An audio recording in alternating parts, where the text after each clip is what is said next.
It was only a matter of time, wasn't it? Good morning, good afternoon if you're on the East Coast, West Coast, and good evening if you're across in Europe. Welcome, everybody. This is the 2021 Call of Duty Challenger season. This is week 2 of said action, and I could not be more excited to be joined by my co-casters, just a little bit lower on the altitude right down there, but I'm Spaceman. That is Fox and Alley, and this is the 2021 season. Call of Duty Challengers has gone through some interesting changes, and as the new season kicks off, there is so much to be excited about, but I could not be more thrilled to be hanging out with two of my best friends as we get a look at some of the new format changes. This is a whole new year and a whole new opportunity for all of these players to compete for prize money and a chance to be moved up to the professional CDL teams. North American and European teams will both play in a round robin in their respective regions for the first 2 weeks. Though 2 teams in each region with the worst records at the end of round robin will be eliminated, so we have a couple of days to get things under our belts. The 2 teams in each region with the best record will advance to the single elimination playoff bracket, and teams 3 through 6 in the middle of the pack will play in a double elimination bracket where 2 teams will advance to the playoff bracket. So if you're top 2, you're doing pretty well. There's a lot on the line, but hey, you moved on to the playoff bracket. If you're bottom 2, that's where things get a little tricky because you can get kicked out. And well, let's take a look at the actual standings, because the bottom 2 in Europe, not necessarily what most people would have predicted, expected, or if you're a betting man, probably bet it against. Singularity, Team 3G, 1-3, 0-4 respectively. You have Orglis and Trainhard, your top 2 slots. Everyone else in the middle, Connect 4 obtained Rams. I think we all expected them to be middle of the pack, but I got to know, guys, and I'm going to go to you, Fox, first. First of all, welcome into the new season. But second, looking at just the lineup in Europe, what stands out to you most? Personally, for me, it has to be Singularity at number 7. Singularity at number 7 is definitely a big surprise when we see such commonly known names in the challenger scene being Maple, Denza, Biz, Detain, right? These are names that you're used to hearing at this level of play. So seeing them rounding out the bottom of our competition is a huge surprise. What stands out to me the most, though, is going to be Trainhard, formerly known as Gangsters. This new team getting picked up by an organization, it's got to be huge for them. It absolutely is. And again, having that stability, congratulations to Trainhard for finding their way back into the Challenger Series. And congratulations to everyone on Gangsters. A new rep, a new name, a new org. Allie, same thing, same question. You know the deal. Who are you looking at, whether it's top 4 or bottom 3rd? Who keeps your eye? I'm definitely looking at Orglis. They are 4-0, have yet to be contested. I'm waiting to see them play against a team like Trainhard or Connect 4, who are up there. They're 3-1 both respectively. I'm excited to see these upcoming matches and see if anybody can kind of give them a run for their money. Yeah, and there's a lot to be excited about because we know that these teams are all obviously competing for the rights to crown themselves the best challengers team on the planet. Yes, there's many events coming up. There's many tournaments. There is many more of this elite series to be played. Open Cups, all that great stuff. But I also want to talk about the other standings for North America because we have been sitting here in domestic turf and been watching a lot of these young guns throughout last year finally find the right rosters for them. Looking at Subliners Academy, 4-0, 12-4 in map count. Wester, arguably top 1 and 2 teams. Pick your respective choices. They could slot in individually. Then you have UT Crew, Zed, all the way down to Mr. Mid Maps, 0-4, only 1 map 1, and Maki Maki just barely above. Allie, question. Look, Maki Maki, Mr. Midmaps, unbelievably stacked roster, talent out of this world. But last year was different. This year is a whole new beast. The fact that they are just sitting there without a series win, can you talk to me a little bit about what that must do for their morale? No, absolutely. Maki Maki with the roster of the young guns of Hollow, Jimbo, Sib, Cells. I mean, those are big names that everybody is expecting so much out of, and they just haven't been showing up this year. So I guess we're just waiting to see if they're going to figure out what their problem is, see if they can kind of speed up, warm up later on in the season. But 0-4 is definitely not looking like a hot start for Maki Maki. Yeah, when the roster started getting announced, you had Draza, Fellow, Decimate, and Nagafen on Mr. Mid Maps, and everyone's thinking, okay, this team should just walk through. Basically, everyone else in the rosters in the ladder, Wester, Subliner, sure, that might be a competition, but I didn't expect this. I did not expect 1-12 map count, but let's take a look at basically the prizing and how everything essentially formulates for these teams, because this is what you're fighting over. Yes, there's more tournaments to be played, but there's also money on the line, and this can help propel your future, and it can get CDL teams looking at your resume and saying, hey, you're going to be a good sub spot. You're going to be a good player that we want as our 4th. And this is the pricing. First place gets $20,000, total prize pool of $50,000, and down and so forth. It's all allotted evenly, but there's a lot to fight over. Fox, Allie, I'm going to start with you guys, and I want to talk to you, Fox, first. Talk to me about what it means for, especially after looking at last year, the fact that CDLs continue to put money into the amateur circuit, to the challenger scene. You have $50,000 you can fight over just for the Elite Series. What does this mean for these players to be able to compete for this during everything that's going on in the world and the fact you can play from home? Hey, look, Space, if there's one thing we like more in Call of Duty than shot stability, it's financial stability. These guys are here playing for these tournaments, playing for this money, and it's what's it's what's there to have them continue to be able to play. And Allie, you've competed for a while, so you know that being able to play for things other than like, $20 back in the day, or when you would drive to an event, hey, you win the event, you get a free hotel room. What does it mean to be actually able to play for this large amount of money, and the fact that Challengers continues to raise the bar and meet that demand of the Tier 2 scene? No, to see challengers continue to grow and continue to get more exposure in the scene, I mean, it means a lot to us as challengers, as casters, as watchers, to see them get the exposure that they needed and exposure that they wanted. And not to mention, of course, money for grabs always makes it so much better, Space, man. So I'm very excited to see what they start bringing to the table. I'm excited too. You know what would make this stream a little bit better? The schedule. I think we should take a look at it and show you guys exactly what's on slate for today. The permutations of this league will unfold as the weeks go on, but for now, we stay in the present and we just try to see who's going to sit where. It's Connect 4, Train Hard coming up first for our first match of Europe, Team 3G and Singularity for our second, Maki, Mr. Mid Maps, the battle of who's going to basically bow out, and Team Z and higher. Allie, who are you looking at least on the first slate on the left side, Connect all the way down to Team Z? What's one team you're going to keep your eye on? Absolutely Connect 4. I mean, not only because their first matchup is another top seed right next to them, that's Train Hard. I mean, they're both 3-1 in series, so already that's going to be a tough matchup to start off the day. But Connect 4 has already been showing their stability. They've already been dominating pretty well. Again, one of those teams that might be able to contest Orgless later on. Team 3G, 0-4. I'm not looking at them for too much. Hopes are not too high for them, but again, surprises can happen and will happen. Maki, again, that's our young guns, but they are 0-4 as well in our NA bracket. So again, we're hoping to see a little bit more out of them, but so far they haven't showed up to any of their series. And then Team Z, they're 3-1. They are sitting at 4. I'm looking at them favorable in their series, and I'm excited for the matches for the rest of the day. Yeah, Fox, Connect 4, Train Hard, that's our first matchup of the day, especially first one for Europe. Arguably, I think most fans would agree that is the premier match. That is the best group of talent, at least on this list.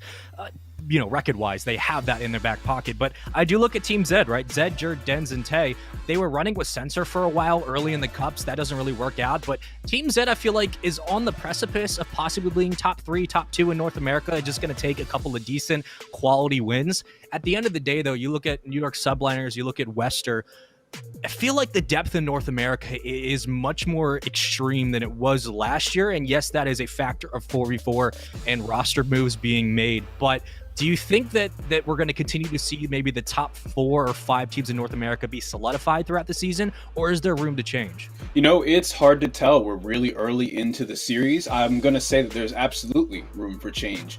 When you look at names like Jerd, and when you look at names like Dave in our upcoming matchup here on Connect 4, it's hard to count these guys out, right? These are incredible talents in the Call of Duty scene, and I'm looking forward to see what they can do in the coming weeks. Well, it's been an exciting year for what maps might be, and I know Raid's back, so I just can't wait to see what the actual lineup is.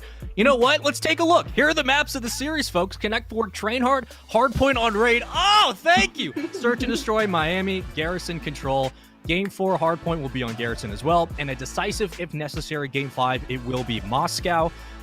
Listen, the fact that Raid is back in, if you would have told me when I was 13 that we would be playing Raid again and we're all getting a chance to now cast over it, I would have said you're absolutely crazy, but where do I sign up? Now that Raid's back in rotation, what do you think it does, Allie, for these players, old and young, who have both played and not experienced the beauty of Raid? What do you think it does for the competitive scene this year?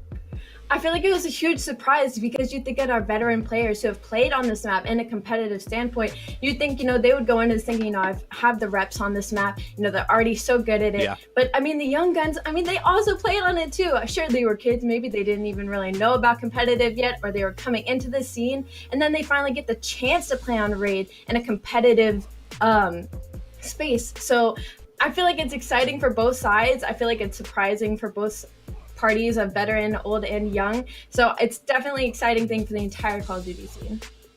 Fox, I look at Miami, and I'm going to steal a little quote from Miles real quick. You have Arklov Peak for Dansk and then Miami, because it's just a big map. It's a wide open map. There's a lot of room to move and a lot of nooks and crannies that you can get yourself caught in, whether favorably or not. So you look at Miami S&D. If there was ever a swing game, if there was ever a game that could be chaotic, it would be Miami S&D. Your thoughts on kind of the map layout of the series, more specifically that game too? Hey, take a look at the side of Connect 4. I said it once, I'll say it again. Dave, such a powerful AR player. Historically, those long lines of sight that you'll find on maps like Miami that just cut it straight in half. Look to see him be a threat in that way. Yeah, and I look at Connect 4, I look at the AR duo. You got Dave, who arguably was the best AR last year during Challengers and the EU side, and this year specifically, he's getting back to that form. Lenny, who's been lights out. You have Joe and Nolson, one of the most explosive entry sub-duos you could possibly ask for on a roster. I mean, Connect 4 just have all the right pieces, and that is one of the big things that has kept them at the top. But for Train Hard, and more specifically for people who are new, yes, this was the Gangsters team that now gets under that Train Hard slot. Whalers, welcome back to Train Hard. Yes, you know him from Denial, but he will find himself back on this organization. I feel like if there was ever a team that could take down Connect 4, Train Hard might be able to do it, but they need everyone to step up, and you have to be able to shut down the ARs. Ali, what does it mean for a team like Connect 4 to have, such solid cohesiveness with those back two ARs and the continuity with your subs to be able to control the map at all times? Not to mention this map layout that we're looking at right now, Raid, Miami, Garrison. These are all some pretty AR-heavy maps, so already we're favoring Connect 4 going into this. But we also can't count out Train Hard. Once again, these two are tied 3-1. Not to mention Train Hard, just getting signed to Train Hard very recently. I mean, they are probably on their high horse right now, ready to go in this series. Very, very hot. So I feel like Connect 4 needs to come warmed up and ready, or else they will fall behind. Yeah, and also just a quick reminder that Hydra is filling in on this Train Hard roster. He is being lent down, so he's still on New York subliners, but again, he is being able to compete and play with this team, so I'm looking forward to him. What can he bring to the table? We all know he's a powerhouse, but that means that the game is starting, folks. Let's get into it. Fox, Ali, it's Raid Hardpoint, first game of the series. Have fun. Enjoy the call. So hopping in the Raid, we mentioned a little bit of financial stability. Keep an eye on money room as we rotate throughout our hard points here. That's where you want to be with your ARs. But looking through the eyes of an AR player, Keza, he's got Joe just around the corner, rushing him with the pistol. He's able to take him down. That's a big power position to stop right off the bat. That's the support over the shoulder of Henry. Gone. He pushes through, is able to find one kill before being tagged up, but the team nade comes in. Keza's back into position to follow it up, though, Ali. Connect 4 already, what we expected. Started out hot and got control of the hard point very early. Now it's time to Train Hard to kind of fall back and try to retake this point. Henry at a hot 5-0, but they still have yet to gain some really solid control over this hard point. Now we're on board with Whalers right now. They're getting a little bit of time now, but there's only 9 seconds left in this hard point. They need to start worrying about rotation, and that's what we're looking at right now as we're on board with Hydra. Already looking to get his way into the back. He hasn't spotted anybody yet. And it looks like Train Hard is going to get the first couple of seconds.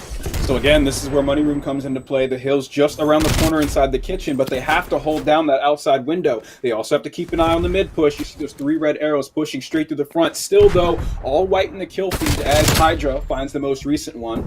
Connect 4 on the offensive front. Just outside of money room is Dave, the XM4. He's trying to find some damage to do here, but he ends up being taken down. The defense is just too strong from Whalers. Triple kill with the AK-74. The defense out of Train Hard is fantastic right now. Connect 4,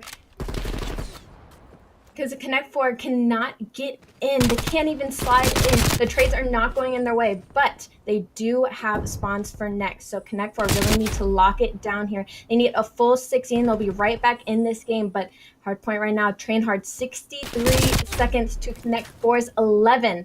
Like I said, Connect 4 wasn't ready for Train Hard to come out hot they could get caught by their tail, and that is exactly what's happening. That's a 50-second deficit, but an initial setup coming out of Connect 4. Take a look at 7 and 8, closest ones to the action. They're going to be holding strong against Circle and middle map. So far, one has fallen, a little bit of a response from Nolson, but in the end, Trainhard still gets through. They're going to be pushing in straight from the driveway. Lenny's got his work cut out for him coming from Jim. Next 4 is starting to get broken from this garage side. What looked like a perfect hold is starting to fall apart slowly but surely as Trainhard starts to pressure the front side. Whalers just trying to play his life right now, trying not to get caught out by Dave, but he knows he's there, and Dave does clean up that kill. Trainhard struggling to break in from the front here. Only 18 seconds left in this hardpoint, but Connect 4, they did get that full 60, and they are right back into this game, but they have a giant hurdle to jump over right now, trying to get to basketball court, which is on the other side of the map. So Trainhard is going to have the initial time on this point. You see Keza in position with 43 seconds of their 64 seconds of hill time to his name already. Also set at 1 and 7, you have to imagine that once his kill column opens up a little bit, this game starts to get pulled away for Trainhard. For the time being, though, Connect 4, they're pouring it on. The aggression is ensuing. But still, the response from Trainhard is enough to hold on to basketball court with one player behind enemy lines. Is Lenny just around the corner? Whalers has an eye on him, though. Will he be able to sneak up and away from Tree? No, he's called out and eliminated. Joe up top by himself. He's going to push in alone, no support and no follow-up. The AR player, Kez, is going to be able to survive that engagement. 30 seconds of hill time left. Trainhard lead by about 30.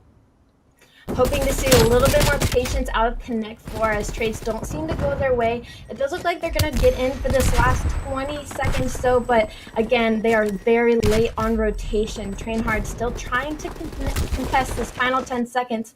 You know, Keza, he was starting very slow. Last time I checked, he was 2 and 7, but he's starting to heat up, and that's going to be very dangerous for Connect 4 as they are already so behind. Oh yeah, quintupling his kill count in just that one hill alone. Trainhard now finds himself at a 20-second lead. We saw at the end of those engagements was Dave with a triple kill to clear things out. As we reset towards the middle of the map for the final hill on this map before our initial rotation begins again, we're going to see some big long-range battles going down. You see Dave win kills and hops right into the hardpoint before being taken down. It's so difficult to turn those corners. You see White lighting up the kill feed. The kill time stays in control of Trainhard. And with this 30-second lead, they're looking to extend it a bit before we get back to P1. Absolutely beautiful break out of Trainhard. I mean, everything was looking like it was going Connect 4's way. They had Trainhard in the spawn trap. They were already rotated for next, but Trainhard, they just waited for each other and they broke the hill so beautifully, and they're holding it once again. This is looking a lot more dangerous for Connect 4 if they don't start picking it up into this next rotation. I mean, you've got Joe at 7 and 14 and Lenny at 8 and 13. Hopefully going to see a little bit more out of them into this next rotation because they are down by almost 100 points. Starting off with the banger of Raid Hardpoint, Trainhard is eating the call with a 60-second lead as we get into our second rotation of hills. They also have the favorable spawn towards Laundry. We'll have to see what the Connect 4 can do about that. They got 45 seconds to solve this problem. 2 kills in favor of Trainhard. They're forcing that spawn all the way back into Garage, and that's just thinning the line of defense for the side of Connect 4. I definitely wish we would have saw the 2 players from Connect 4, Joe and I believe Nolson, wait for their teammates as they tried to slide in and contest that P1 hill, but they ended up dying before their teammates even had the chance to help them. I wish I could see a little bit more of number play out of Connect 4. They aren't really playing with each other, it seems, and hopefully we see that change as the series goes on, but Trainhard looking absolutely fantastic this entire hardcore. You saw the pillar pressure right there from Connect 4. Dave was taking point, looking over P1. The rest of the team was able to push through, be a bit disruptive, and that's why we have player 5, Lenny, still behind enemy lines. He takes down Whalers. He's a huge thorn in the side of Trainhard right now. If he can survive, that's huge. He loses the gunfight, and everyone is going to end up spawning out towards bedroom for this next push.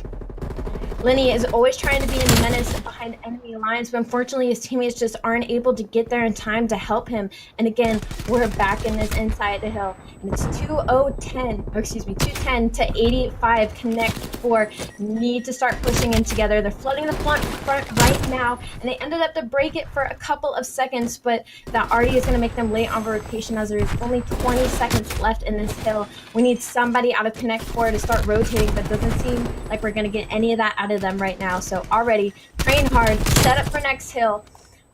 It's looking like it's going to be Trainhard's game. Fox, what do you think? That is a 100-point lead with the initial rotation in favor of Train Hard.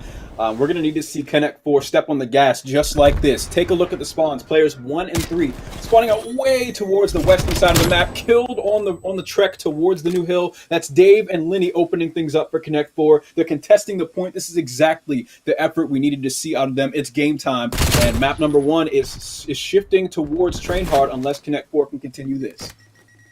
I was worried for a second as Hydra was playing his life in that corner, and he really could have been a problem for Connect 4, but beautiful break out of them. They got fantastic spawns right next to Lambo, and now Train Hard, you see they're spawning out very far at pillars, and looks like they're making the decision to just go ahead and rotate and set up for next hill. But as you can see on your map, we got Linny again trying to be a menace behind enemy lines. He's going to be there and waiting. These next two gunfights are going to be huge for Connect 4, but Hydra and Whalers takes down Linny and Dave, and now watch that Connect 4 is spawning all the way out at Old. Again, they have to make it across the map, and they have to break this perfectly.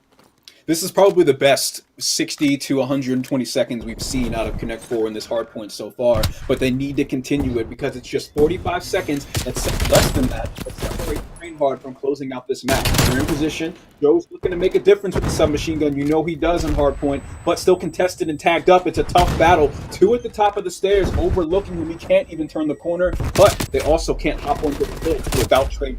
He opens up, he finds the first kill for Connect 4. 3 in favor of Train Hard, and the hill stays in control of the guys in white as Hydra is able to stay alive on the point. That was a beautiful break from the front from Connect 4. I wish I would have saw Linny push up as well instead of watching half wall to help hold this hill. But unfortunately, they got broken again because Train Hard did keep spawning back there. But again, this could be anyone's game. Connect 4 is now only down by about 50 points. They could bring this back. Again, they need to start worrying about rotation. Number 5 is Linny again on your map, trying to make some noise at pillars, but unfortunately does get taken down. Train Hard really showing that they're keeping it together right now, and they're not breaking against the force that Connect 4 is starting to push against them. Middle map in control of Train Hard right now, and it's going to be quite a tough fight. We got Keza looking straight into Kitchen. He gets domed. Denza is able to find a kill. Let's see if he can take over the hard point. Going to be tough. You got the support of Dave over your shoulder at the top of the stairs. He's able to hold down poolside on his own. They're trying to claw their way back into this game, but this should be a scrappy hill. They have 40 seconds still that they need to hold on to. And Train Hard, they're letting it slip. Connect 4 is definitely in the driver's seat. Connect 4 definitely taking advantage of the patience out of Train Hard as they are just trying to close out this game with only needing a mere 8 seconds left. But Henry's going to try and say something about it and get some trades coming through. Whalers does get in the point. They can win off of this, so Joe needs to win that gunfight, and he does. But again, this is about to be a 3v1 onto the hard play right now. And Train Hard is already rotated, so it all comes down to see if Train Hard can really slow down, get their trades, and looks like we're going to see that happening now as Keza takes 1. They only need 2 more seconds. Connect 4 needs to get in the contest for 1 second, but Train Hard do end up closing it out. Did look scary there for a minute. We saw some glimpses of greatness out of Connect 4, but unfortunately they just swarmed up a little too late. We did, and Train Hard, I gotta give a quick shout out to Keza, who we mentioned started off the game about 1-7, still just above 40 seconds of kill time at that point. He ends the game tied for most kills in the lobby, and we really gotta give respect to that kind of turnaround because I think that his effort in both the kill column and the objective is what contributed to Train Hard's success to go up 1-0 in this series.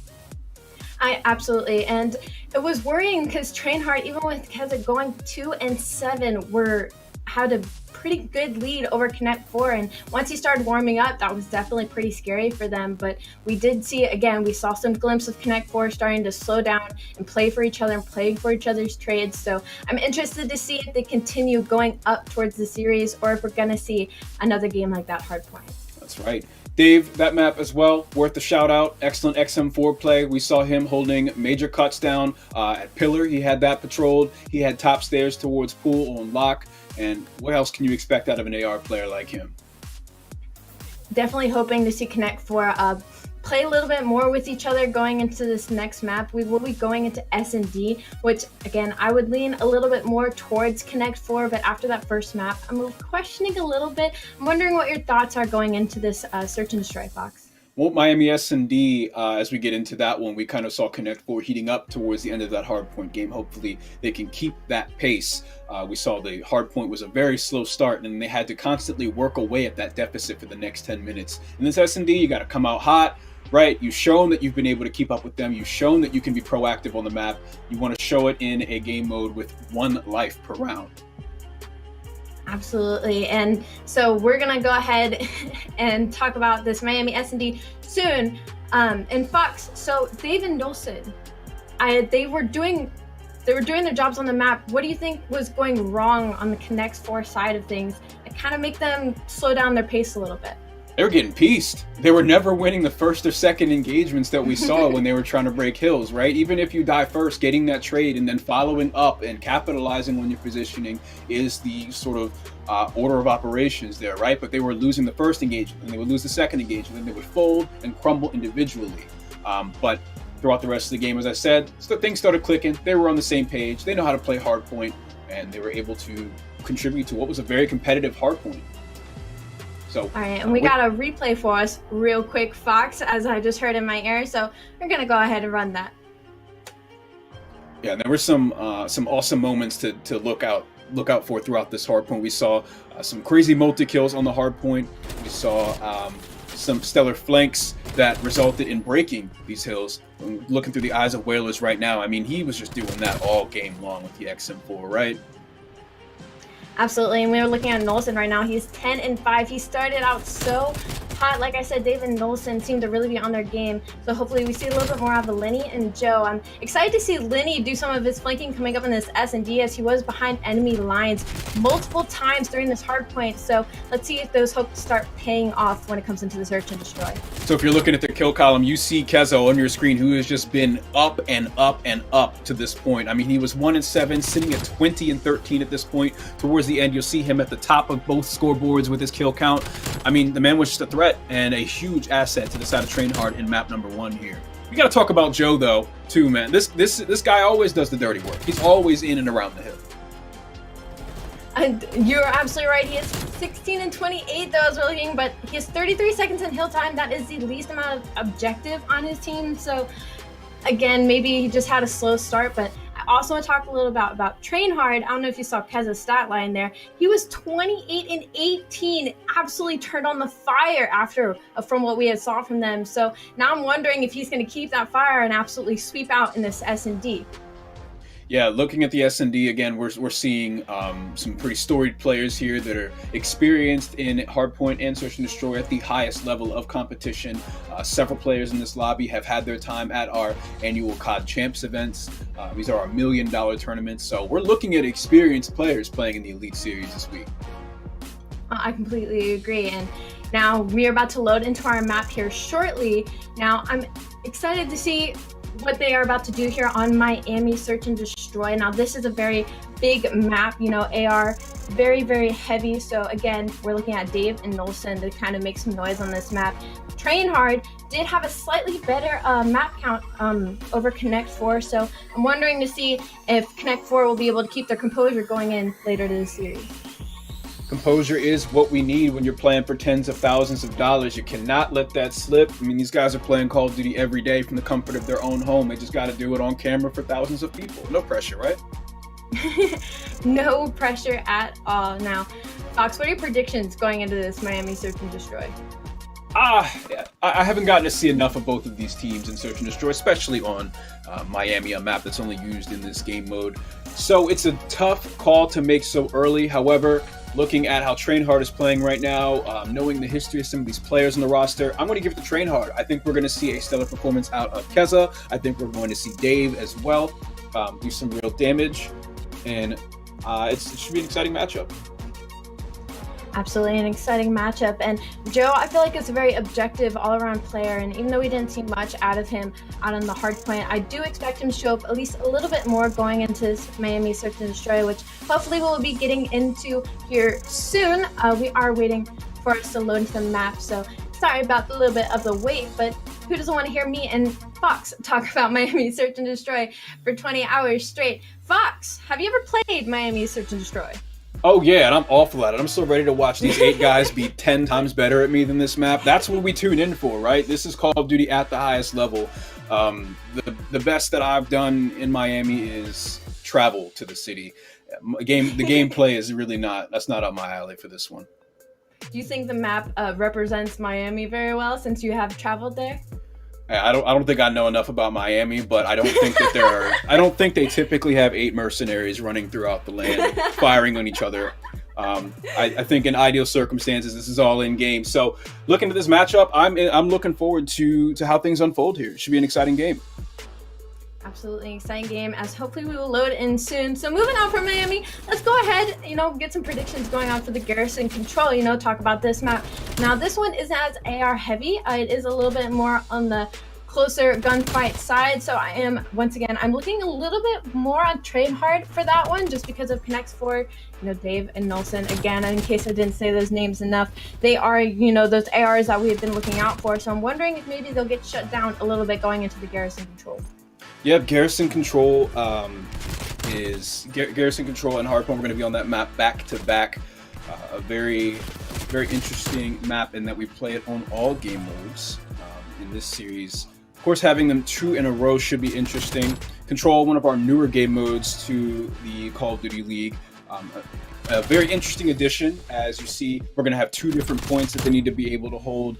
This is something where defensive play styles are very well respected, right? In a game mode like this, you want to run that clock dry, similar to Search and Destroy. So we'll have to see how those skills translate from map to map in this series, Allie. Absolutely. And again, we talk about Joe. He was a coach last year, and now he fits in very well with this team. It's good to see him back on the sticks. A little bit of a veteran player for them. What do you think he does in game for his team? Flanks, strats, you name it. I could hear Joe talk about Call of Duty all day long. He's got an awesome mind for the game. That's why he's so well respected among his peers, and he's able to compete where he is in the Elite Series here. Do you have any standouts in this series here for you, Allie?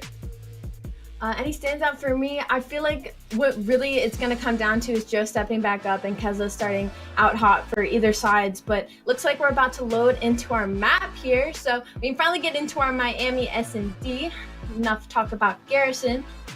Now this is one of my most favorite maps. It is the most aesthetically pleasing in my personal opinion. But for S&D, it's definitely I feel like one bomb site heavy. I feel like it's very hard to go over to the B side of the map. So I'm interested to see what kind of strats are going to be pulled out from both teams here. Oh, so difficult, especially when you got players in the Pro League, in the COD League, like Accuracy, that are able to completely cut the map in half. It's going to be dangerous for players like Lenny here with an AK-74U. They're going to need to be able to run across that line of sight at some point, right? So all about piano control. Keep an eye on your mini map. B bomb site is a favorite. All right, here we go. We're already in our map. We're on board with Joe right now, doing a little bit of work on the side of B. Just getting a little bit of information, doing what we know Joe does. He's going to back up after he has that information related to his team. A little bit of a slow start here. Quiet. Joe tagged up a little bit. He's able to get out of dodge. You don't want to fall to that first blood, especially on the offensive team. When you put that bomb down, you're essentially 3v4 for a number of seconds, and then billboards above your head, the entire enemy team is coming. Bomb does go down. First blood does go down as Nolson's able to find it. Quick response coming from the enemy team, though. Hydra and Henry connecting with 2 kills. Keza with a 3rd. Connect 4, unfortunately, were in a very dangerous situation there as they were all funneled mid. There were 2 members from Trade Hard at both bomb sites. Number 8, that was Hydra. He did spot them first and be able to get that first blood. And Trade Hard take the first round of S&D. Now, Connect 4, what looked like they had information and they knew what they were doing once they all got funneled mid. It looked like there was nothing they could do. There's no way to get out of that sticky situation once they were caught out. Yeah, and that's that long line of sight I was talking about, right? It's so open and difficult to work through. We'll have to see how they adjust to it in opening rounds, of course, in the coming rounds. Of course, we're just opening up in S&D. There is plenty of time to make changes.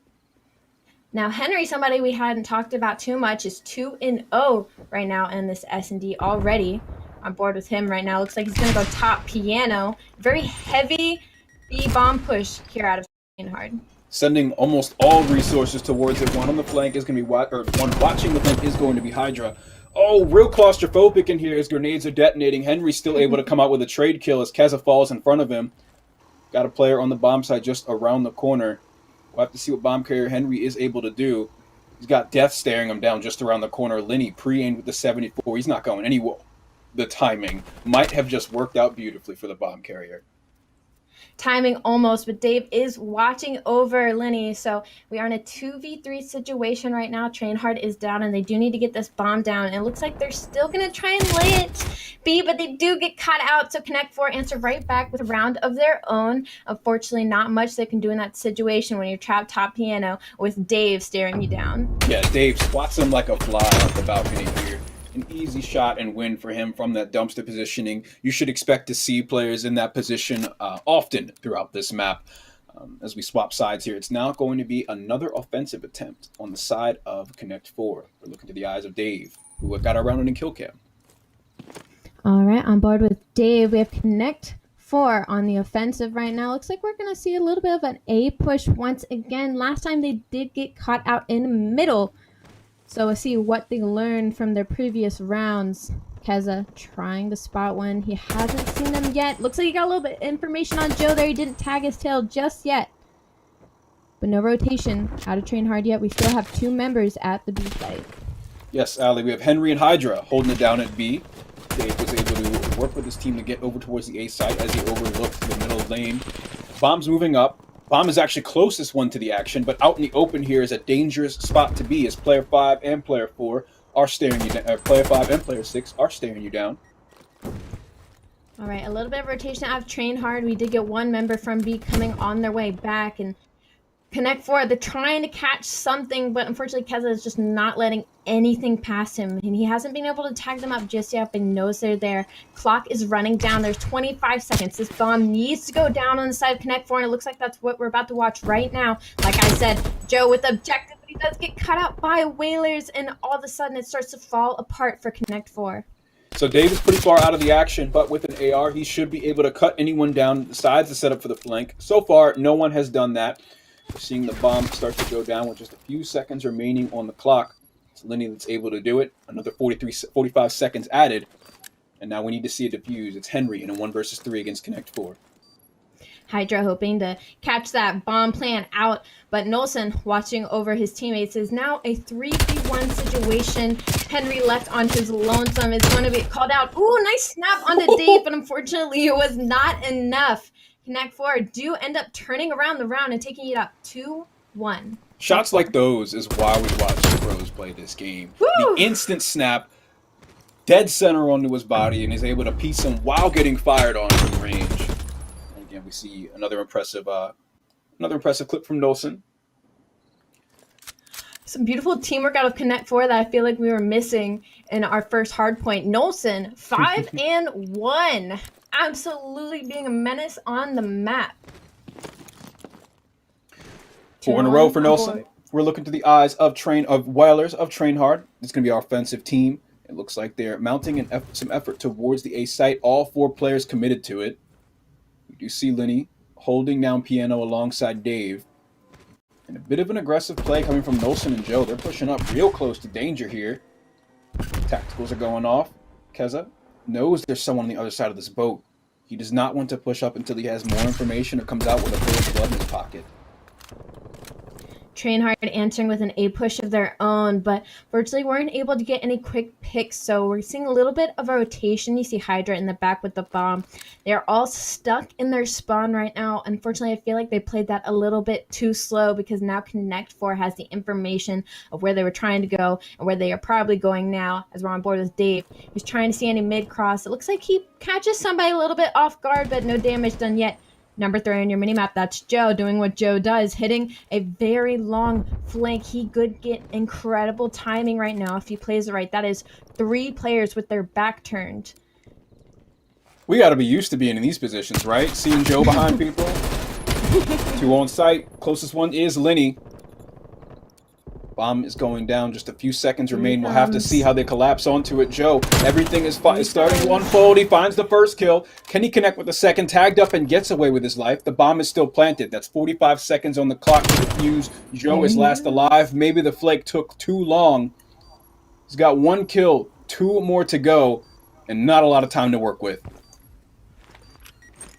That's almost one of those situations where I'm like, just pick up the bomb, Joe, just pick up the bomb. But he's going to go for these kills. He knows where one is, and he has the information of where the other one is. He knows how to play this, but can he get the kills in time? He unfortunately cannot. That was almost such a beautiful flank out of Joe, but the trade did not just go their way. Yeah, it took a bit too long and ended up being him versus the world and a planted bomb. In the end, time limit reached, and he's not able to get it done. As, of course, we credit the opposing team as playing defensively very well, playing to their strengths and advantages that they set up for themselves after getting the bomb down, and we switch sides once again. Bit of a slugfest in this search and destroy here, Ali. Absolutely. We are tied 2-2, and each round feels like it's gone on forever. Waiting to see if anybody just starts picking it up a bit.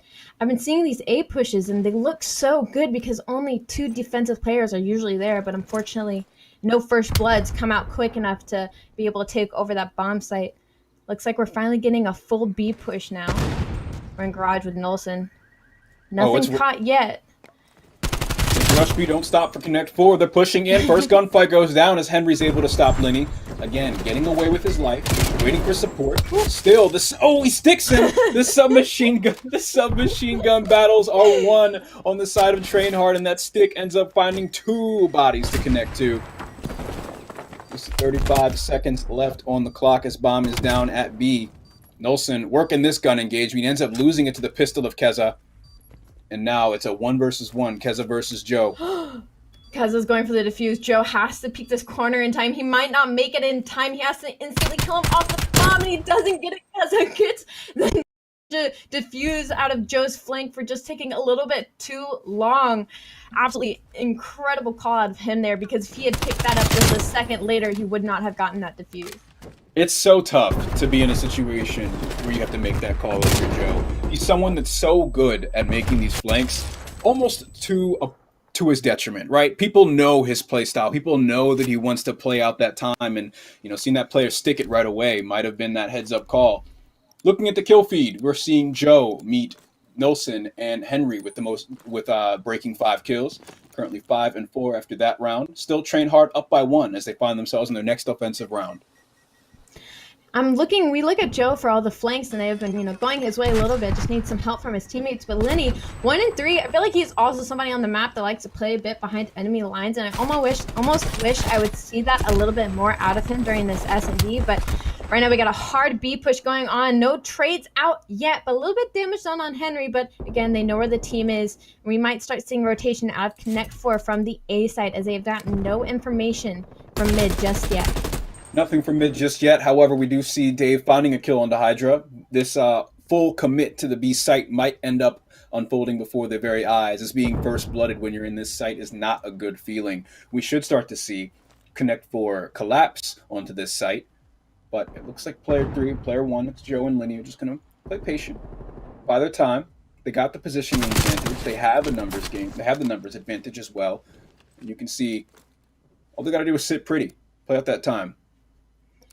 If you look at the bomb site, it is completely surrounded by Connect 4. They just have to play it right, but Whalers takes out 2. You cannot let Whalers do that. Suddenly Dave is stuck in a 1v2, and he cannot get the kills in time. You cannot. Having those positionings of Connect 4, it was all in their favor. They had the bomb site surrounded. They were in a 4v2, and Whalers just, boom, boom, 1-2, hops over the wall, out of his ass, and then gets Dave as he hops right back over. You cannot let Whalers do that. Play so nice, we get to see it twice. Unfolding there in slow motion is Whalers completely dismantling the setup of Connect 4 for them to find that round win. They were down several players, and Trainhard was just able to put themselves up twice the score of Connect. Big plays coming out of them. You have to think before that, Whalers was 2 and 5, so he evened up his KD right in that round alone. 2 and 4, Trainhard up. Connect 4, we are on board with Nolson right now, trying to catch something in mid. Looks like we were going to go for an A push. No first bloods just yet. I feel like we've been watching some very slow rounds, and I feel like that's been the downfall of Connect 4, as they are such a faster team. Big map, tough call to make. Flanks unfolding, though. Plays are unfolding as we see Hydra finds a kill, is instantly traded. they're going to be rewarded for their plays as Nolson is able to stay alive from that engagement. The bomb is down just ahead of him.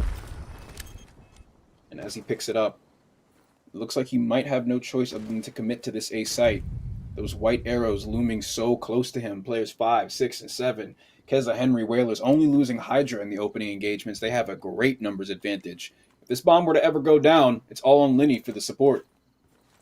Timing working a little bit in Connect Four's favor. We are in a 2v2 situation now as Nolson catches one out, but now Trainhard knows where they are and knows where they want to get the bomb down. 13 seconds. We need to see Lenny get this trade, and he doesn't get it, but bomb is still going down. This is a 1v2 situation. It's all up to Nolson. He's dodging gunfire. He has to wait 30 seconds. He cannot let this bomb get defused. He has to go against Henry and Keza. Henry is already on the defuse. Nolson needs to check the bomb, but he hasn't checked it yet. He checked it too late. He checked it in time. Oh my God. Nolson got the 1v2. I don't know what Trainhard was looking at, but Connect 4. Now 3-4. Nolson able to kill both of them. Oh, the snap onto Keza and the instant slide onto Henry. Absolutely beautiful shots out of Nolson. Lenny ends up putting up his life for Nolson to be in a good position to put the bomb down right there. And off of that information, Nolson plants, hides, waits, and capitalizes on the fact that they had to hop on that bomb to defuse. You got to win that first engagement. The second one is sure enough as they're still putting the digits in. So we're now seeing another round up in the side of Connect 4. Trainhard still leading by 1 point in this S&D. Nolson now 10-4, needing a little bit more help from his teammates, but we are on board with Trainhard. We're seeing another B push go through. Whalers already with first blood. So we are in a 3v4 situation, and we're just going to rotate. You know what? Trainhard says we're going to get the first blood, and we're just going to rotate. We're going to slow it down. They have the numbers advantage. It looks like we're going to see an A push here, which timing on side of Connect 4, there's only one player that's going to be Dave watching over that bomb site. Oh, and Ali, this has to feel good, right? You're on offense. The raid boss is dead. 10-kill Nolson has been put down in the opening wave of kills. And really, this map is just theirs to, this round is just theirs to play. They get to pick which site they want to go with that man advantage. Bomb is going down at A. D. Not able to catch out Whalers, but they do have the information. Connect 4 now need to start slowing down. Wait for Lenny to come on a flank, it looks like, but he's cutting through mid a little bit. He's probably going to get caught out by Whalers, depending on timing here.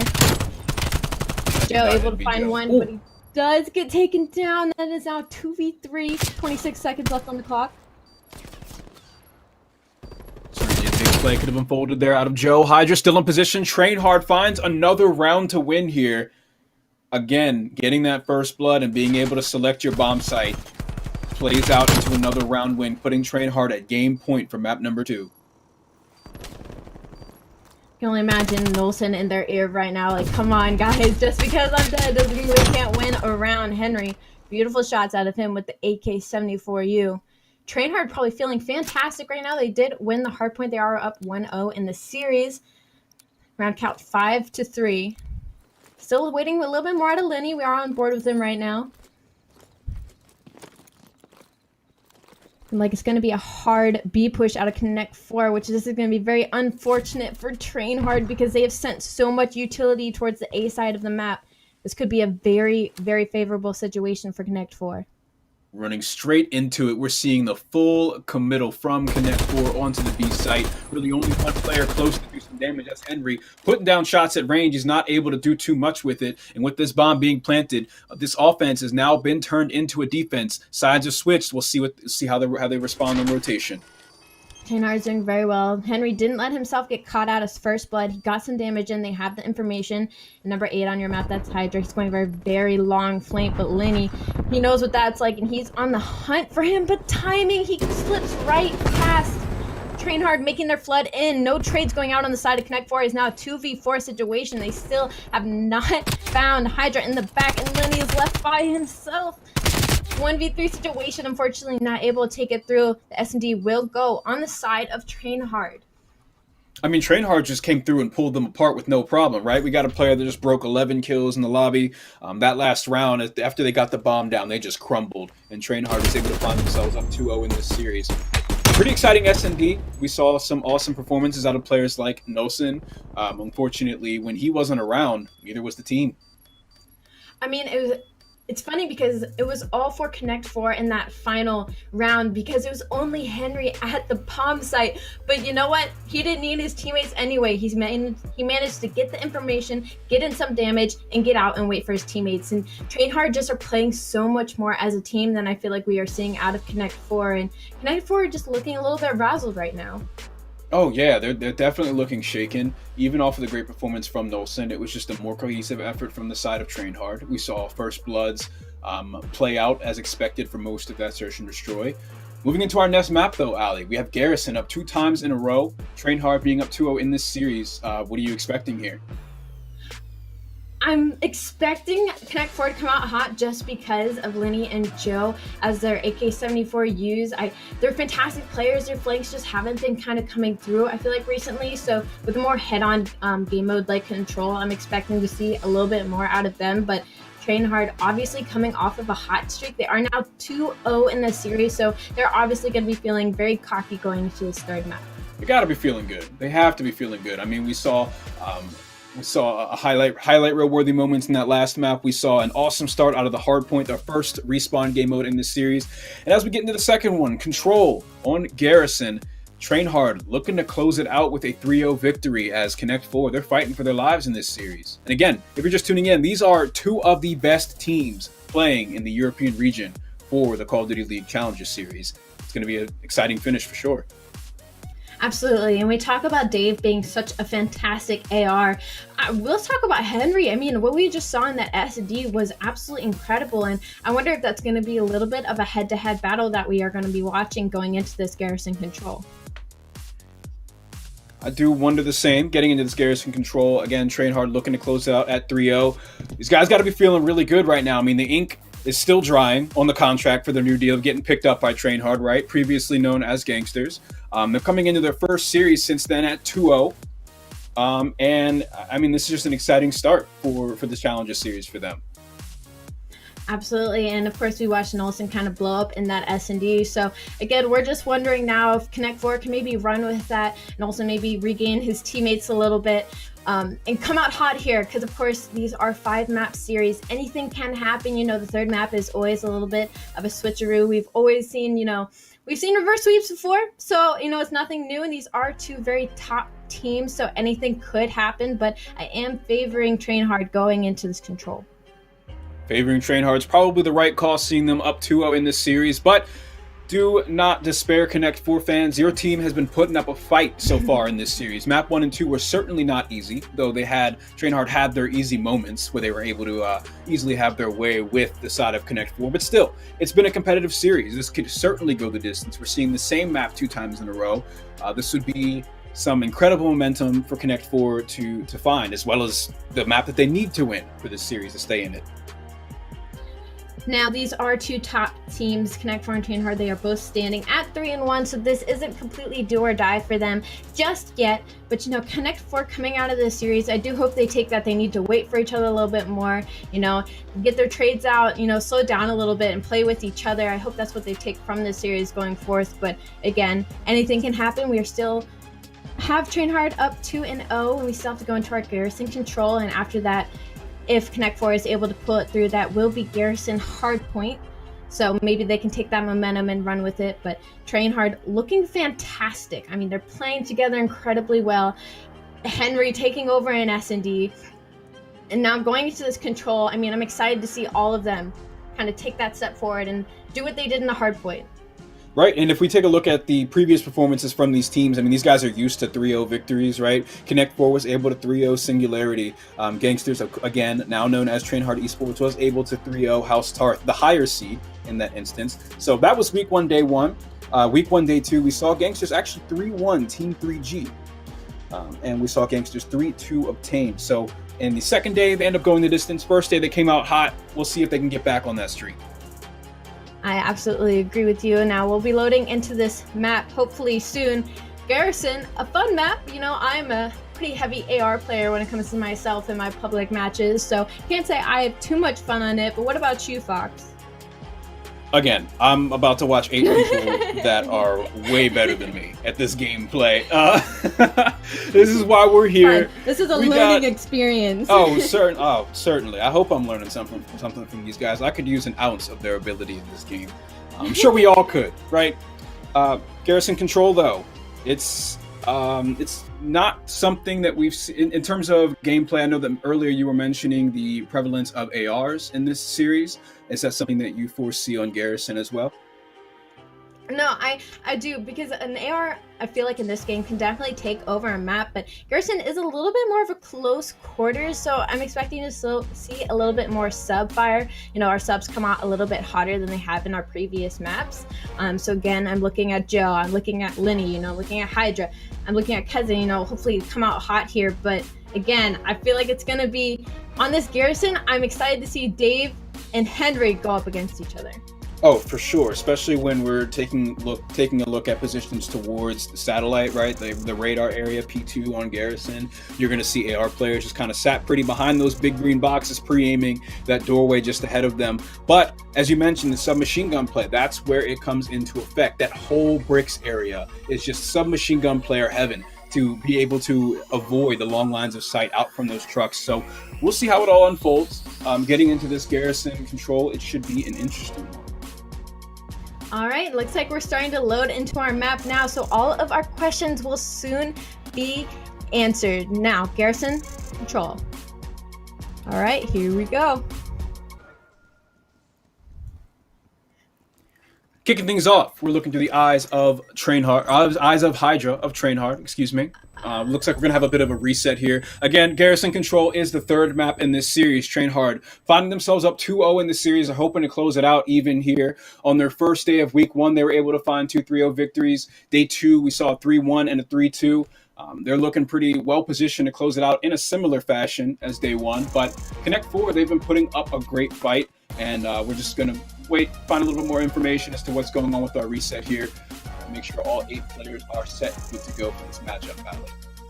Absolutely, and again, Connect 4 and Trainhard 2, very, very top teams. They are again sitting pretty at 3-1 each for their series counts, but Trainhard is up 2-0 now. Again, these are very top tier talented players. So Connect 4, obviously very capable of taking this Garrison Control and running the rest of the series. We've seen it happen before. We could see it happen here. So Connect 4, again, they just need to worry about their trades. Control is a very life-heavy game mode, if I could, use my brain properly. But I do hope that they start getting their trades going through, in a Hardpoint. We didn't see a lot of that happening. We saw a lot of 1 slide-ins, 2 slide-ins, didn't really wait for their teammates. So I'm interested to see if Trainhard kind of takes advantage of that side of Connect 4 and kind of smoke them out going into this Control. Right, playing in Control, you have that life pool to work with. You can't run in staggered. You can't run in with these kind of staggered attempts at breaking an easy defensive setup. Garrison Control, it's so easy to play defensively, especially towards that A site. So keeping that in mind, of course, these guys are going to have to remember that those respawns are limited, and the resources are limited at this point. That's the ultimate crux of Control. Absolutely, and we talked a lot about flanking out of Joe and Lenny on the side of Connect 4, which I feel like I haven't seen too much flanks coming out of the side of Trainhard, but Connect 4, Joe and Lenny. Now, Control is a little bit more of a difficult game mode to, get behind enemy lines and flank, Joe but once you do, and if you do it properly, that can be very, very dangerous, so it might be resting on Joe and Lenny's shoulders to create a little bit of a trap going into this Control, which I do hope we see going into this map. Yeah, and we saw from Joe, sometimes it's so tough. When you're so good at that one thing, people get ready for it, right? They're going to be looking out for these flanks. Maybe they opt to hold a setup further back from bricks on Control A point when they're playing defense. It'll all be really, really interesting. And speaking of the playstyles, Call of Duty is able to bring that out of so many different players, just specifically finding that one thing that you're good at and being able to hone that skill. Is there anyone in the Pro League right now, Ali, that you want to give a quick shout out to that is able to show just that for us? I mean, every single professional player, they are professionals for a reason. They all have their own play styles, but we are loading into our map once again. Hopefully, no draw coming out of this one as we are on board with Hydra. Going into this Garrison Control now, they are already on to the offense on side of Trainhard, and once again, We got a little bit of trades going out here. Now we're gonna try and get top green control. Looks like they're gonna try and take B right off the bat. So Hydra's positioning right there. He was able to get up and avoid most of the tacticals that we saw inside top green. He ends up finding a kill out of that engagement and holding on to the point. Whalers is going to be doing some damage from a distance with the XM4. Even if he hasn't found a kill here just yet, look at that. He's able to connect with someone right in the side of the dome. That positioning is just so threatening in nature in that way. And he's able to take over. Some machine gun in his back pocket to do some more damage. Trainhard already absolutely taking over the map. I mean, you can see them all set up in mid, already trapping Connect 4 into their spawn. I mean, I talked about Trainhard, coming off hot. Hydra is 3-1, Henry 3-1, Whalers 2-0. Already off the bat, they're showing their dominance on this garrison control. Oh, they got them on their back foot. Take a look at those kills in the column. Lighten up White, Henry with a double kill. 2 players on point, that's Hydra and Whalers. They're finding that tick progress, making their way. It's contested now. They've got to take him down. Whaler's in position to do it. He still loses the engagement. As you see, Dave is able to get the better of him. Exactly what you want to see, but B progress has been completed. We only get to get through tier 1 of point A. Very quick opening to the round here. Not even 50 seconds in, B is already gone. There's already a tick on A. Whalers was a one-man army. I mean, life's already still on the side of Trainhard. Connect4 only have 16. Nolson is having his way in green right now. He's trying to get some lives back. Nolson, we talked about him in the S&D coming out hot, and he's trying to come out hot here again, but Lenny having a little bit of a slow start. They have to get control of A, as it only needs 2 more ticks on the side of Trainhard. Connect4 though finally answering back as they are gaining control of mid. Lenny, haven't seen him heat up just yet, but he's looking to make a little bit of noise in yellow. Just kind of playing patiently, waiting for the next push to come from the side of Trainhard. Joe is able to pop off with a double kill, getting away with his life. You see the red screen, they drop down on him. Henry is able to respond with a double kill of his own. Again, we still only have 1 tick progress on A, a minute to work with. The push is incoming, and they know it. Look at those 3 arrows all going straight to bricks. They know it's time to defend the house. Player 3 in position. That's going to be Henry. He's taken down so swiftly by Dave, who collects a second on his way out with the Semtex. Big stop coming from the side of Trainhard on defense. Absolutely incredible answer out of Connect4. It's beautiful double coming out of Dave. Now, number 1 on your mini map, that's going to be Keza. He's going to try and get a little bit of spawn trap going here, but he will get taken down by Joe, because who knows spawn trap's better than the man himself. A still has 1 tick lives, 11-9. Trainhard are up, but they only have 30 seconds to get into this point. They have 1 more good push, and it looks like that's what they're going to get right now, is Henry getting a couple kills in the spawn trap, but Connect4 is not letting it happen. They have to get into this point. They have 20 seconds to contest this A. Joe playing defense, first one closest to the action, but he's going to have some players on his flank here shortly. He sniffs it out. He's waiting patiently. Keza, who's been such a threat in this series. It's a shark and blood in the water situation here, so waiting for it to unfold. Henry's able to find a kill. Hydra connects one as well as Whalers falls. He's still alive though. Keza, double kill on the point. He continues the progress towards the second tick, and he's able to get it. Still, the defensive push is just around the corner. Danger's looming. The 3rd tier progress is just on the way. They slide in to stop it and lose it. Trainhard is able to find 2 points in their first attempt. Lenny, you gotta kill Keza there. You cannot let him turn on you like that. Keza with the huge 2-piece for Trainhard to break into that A point and end up closing it out. What looked like was a perfect, beautiful hold out of Connect4 just got destroyed within seconds. So again, we're taking a look at Joe, who's going to be one of the more active submachine gun players in the map. High engagement games coming from him. Expect nothing less as Trainhard comes out of that with 2 captures and a round win for them. Henry sat at 12-7, has the highest kills in the lobby at the moment, twice that of Nolson. Joe is just behind him at 8.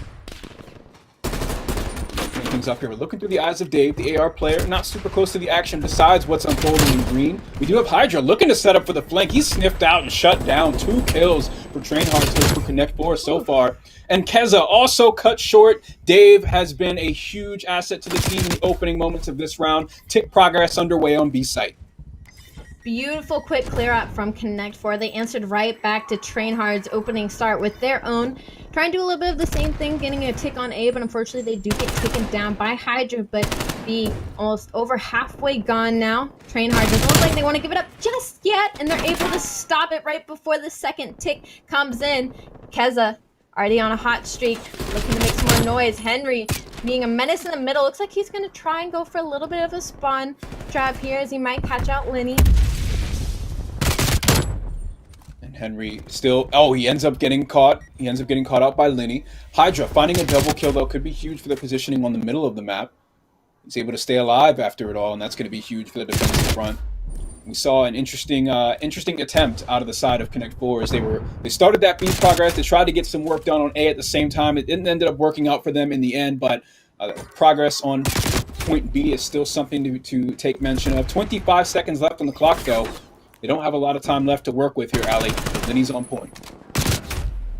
They started out very hot, but Trainhard's answering right back, and they're starting to slow down a bit. They are on the B site, but they're getting picked one by Trainhard. Hydra finds one and killing. Might find the second, but he doesn't. Dave able to stay alive. It is Dave versus the world right now.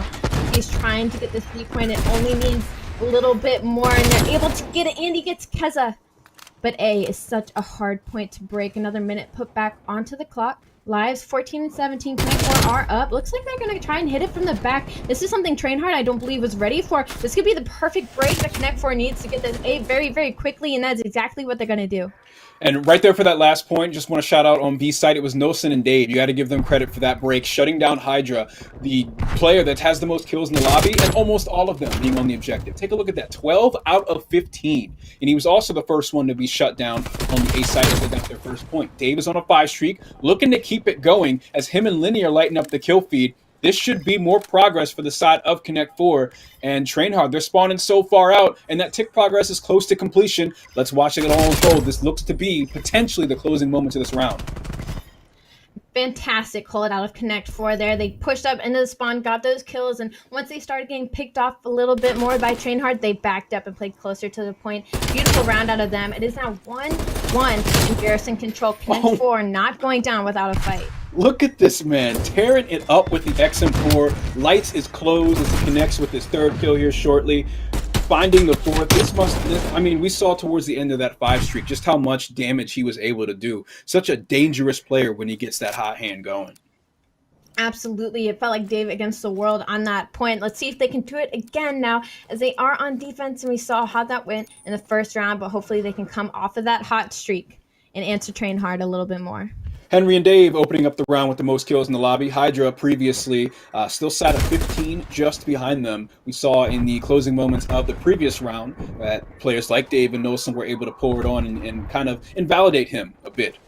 We'll have to see if he can bounce back and do some damage this round once again. It's going to be defense for the side of Connect 4. Dave staying alive, just trying to get some poke damage on him at a range here.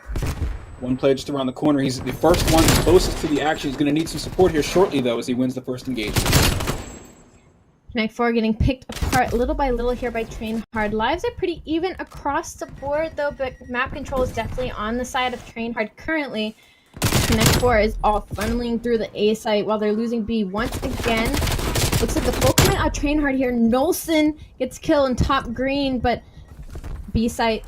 almost over halfway gone now. They might just have to give it up at this point. That looks like it's exactly what they're doing as you see Connect 4 on the map starting to set up for this A site.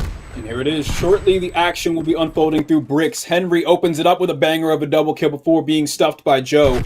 Still close to the action is player 2, that's Hydra, and we've seen how much damage he's been able to do with the objective so far this game. Expect him to stay alive and wait for support. We mentioned it early on in the game. We don't want staggered pushes, but he got sniffed out. The Semtex is what ended up cutting him down. 2 players fall, and that push ends up crumbling before it could begin.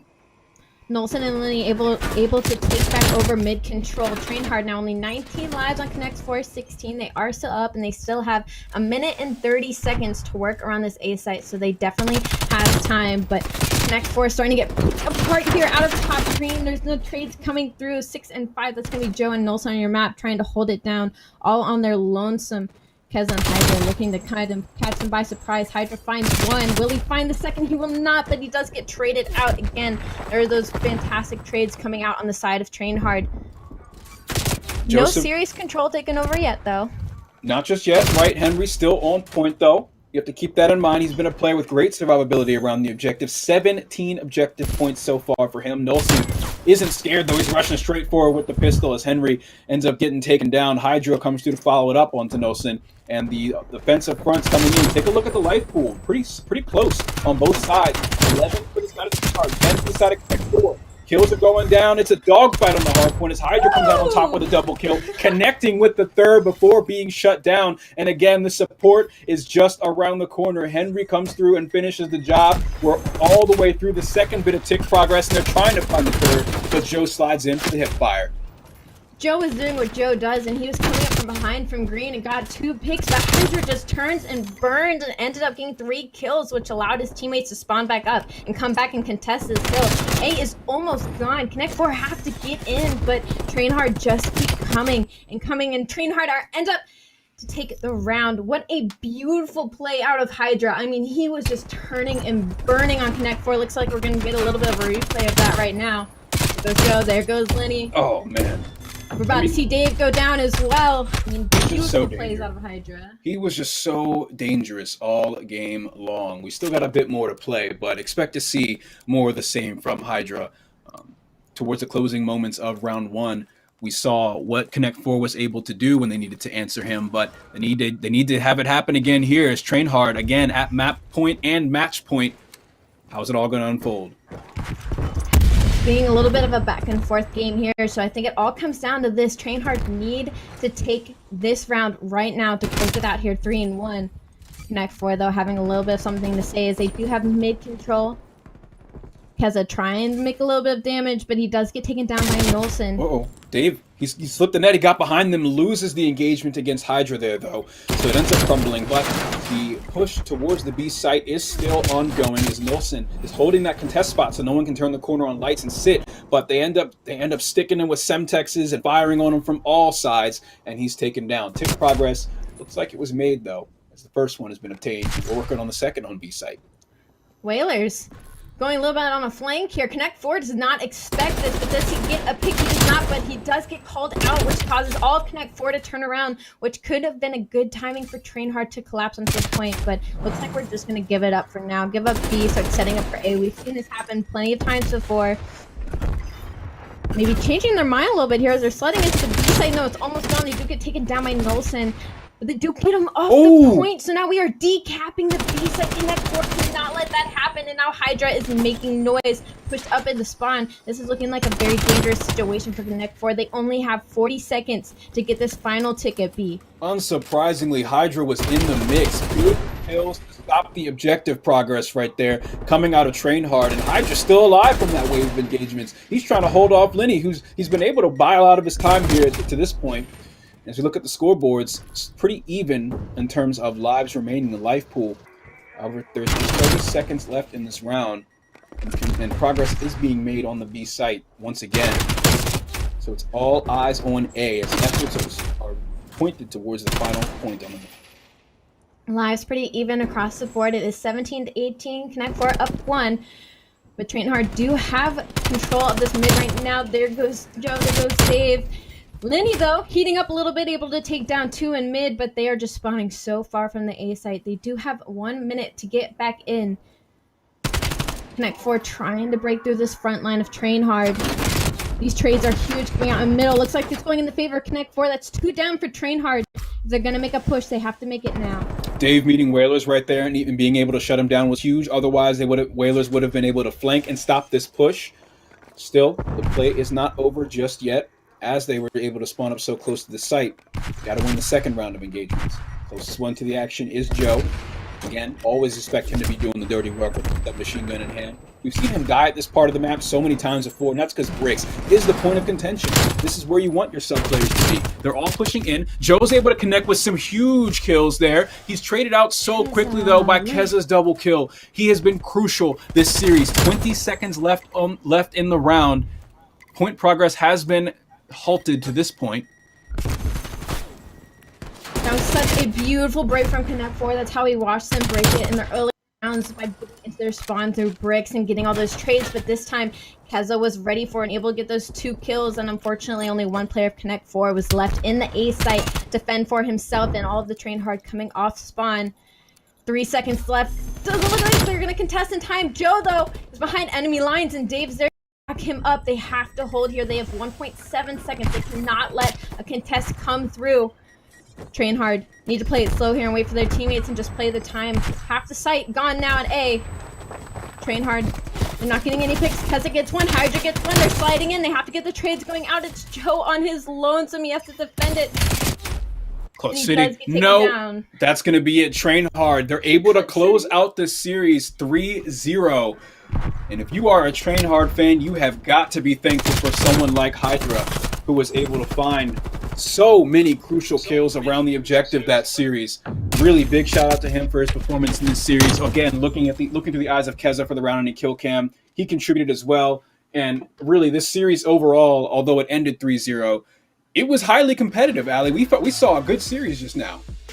No, absolutely. And it did feel a little bit back and forth, even though Train Hard ended up closing it out. They did win the series 3-0. But Connect 4, I mean, it just felt like glimpses of just fantastic gameplay when they would all flank as a team and go through bricks. I mean, that beautiful break in our second round. And then we almost saw it again, but unfortunately, Train Hard was ready for that. Keza getting that two-piece was huge for Train Hard to close it out. Train Hard to close it out right there. But Connect 4, they just needed to play a little bit more together. I feel like they were scattered at times, but I feel like once they work out those kinks, they will, again, they're already a top contending team, and we will see them excel even further. Space, what'd you see from the sidelines? Oh my God. I was watching the Hardpoint and I just see Keza sitting up on top spiral, just mowing people down all the way across the water. I'm like, oh, that's the vibe we're going for this series. Good to know. Then we go to SMD. Miami is a cluster as always. But again, Hydra stepping up. We know what we were going to get from him. And then going into the control back and forth. I'm watching Joe sitting there like, oh my God, he's going to 1v3 clutch this. They're just going to find a way to win. And I start tweeting. I'm like, how are Train Hard winning these controls? How are they able to do this? And then just the resilience, right? You got Keza, you got Whalers contributing, Hydro, clutch two-piece to be able to break in and take out everyone else. Like, they ran it. I said it before the series, right? We said that this team has the ability to take down Connect 4, and they did it. Fox, so you're kind of closing thoughts on that entire three-game stretch. I didn't expect it to be a 3-0. I thought they might take it, but at least not that way. Yeah, two of the strongest teams coming out of Europe. I certainly didn't expect the result to be 3-0, but taking a look at the maps, there is much, much more to the story. The comeback in Hardpoint cannot be forgotten. The back and forth in control needs to be recognized. It was an awesome effort on both sides, but Train Hard did come out to edge them out on each map.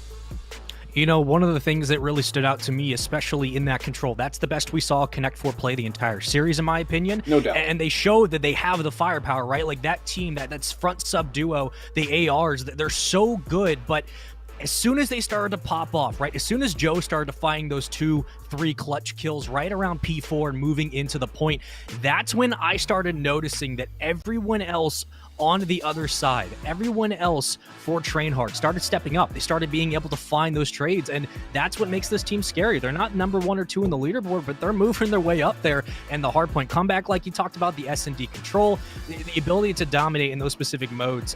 Ali, were you seeing kind of the same situation, especially in that close control, the fact that Train Hard were able to kind of rally the troops and continue to stay in the fight?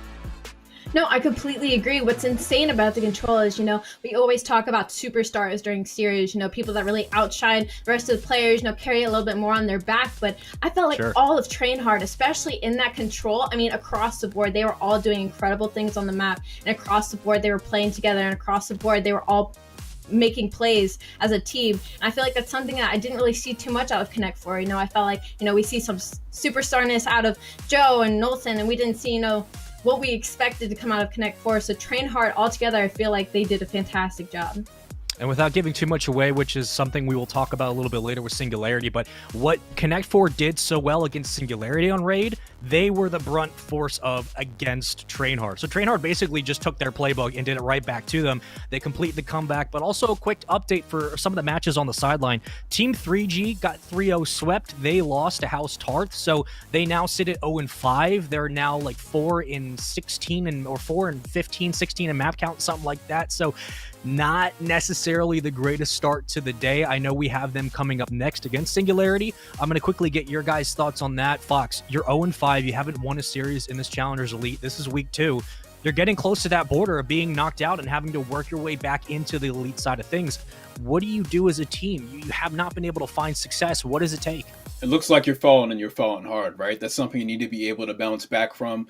When there's thousands, tens of thousands of dollars to play for and thousands of people watching, you cannot let that pressure and the stakes get to you. You need to be able to bounce back and commit to it as a team and just play your game.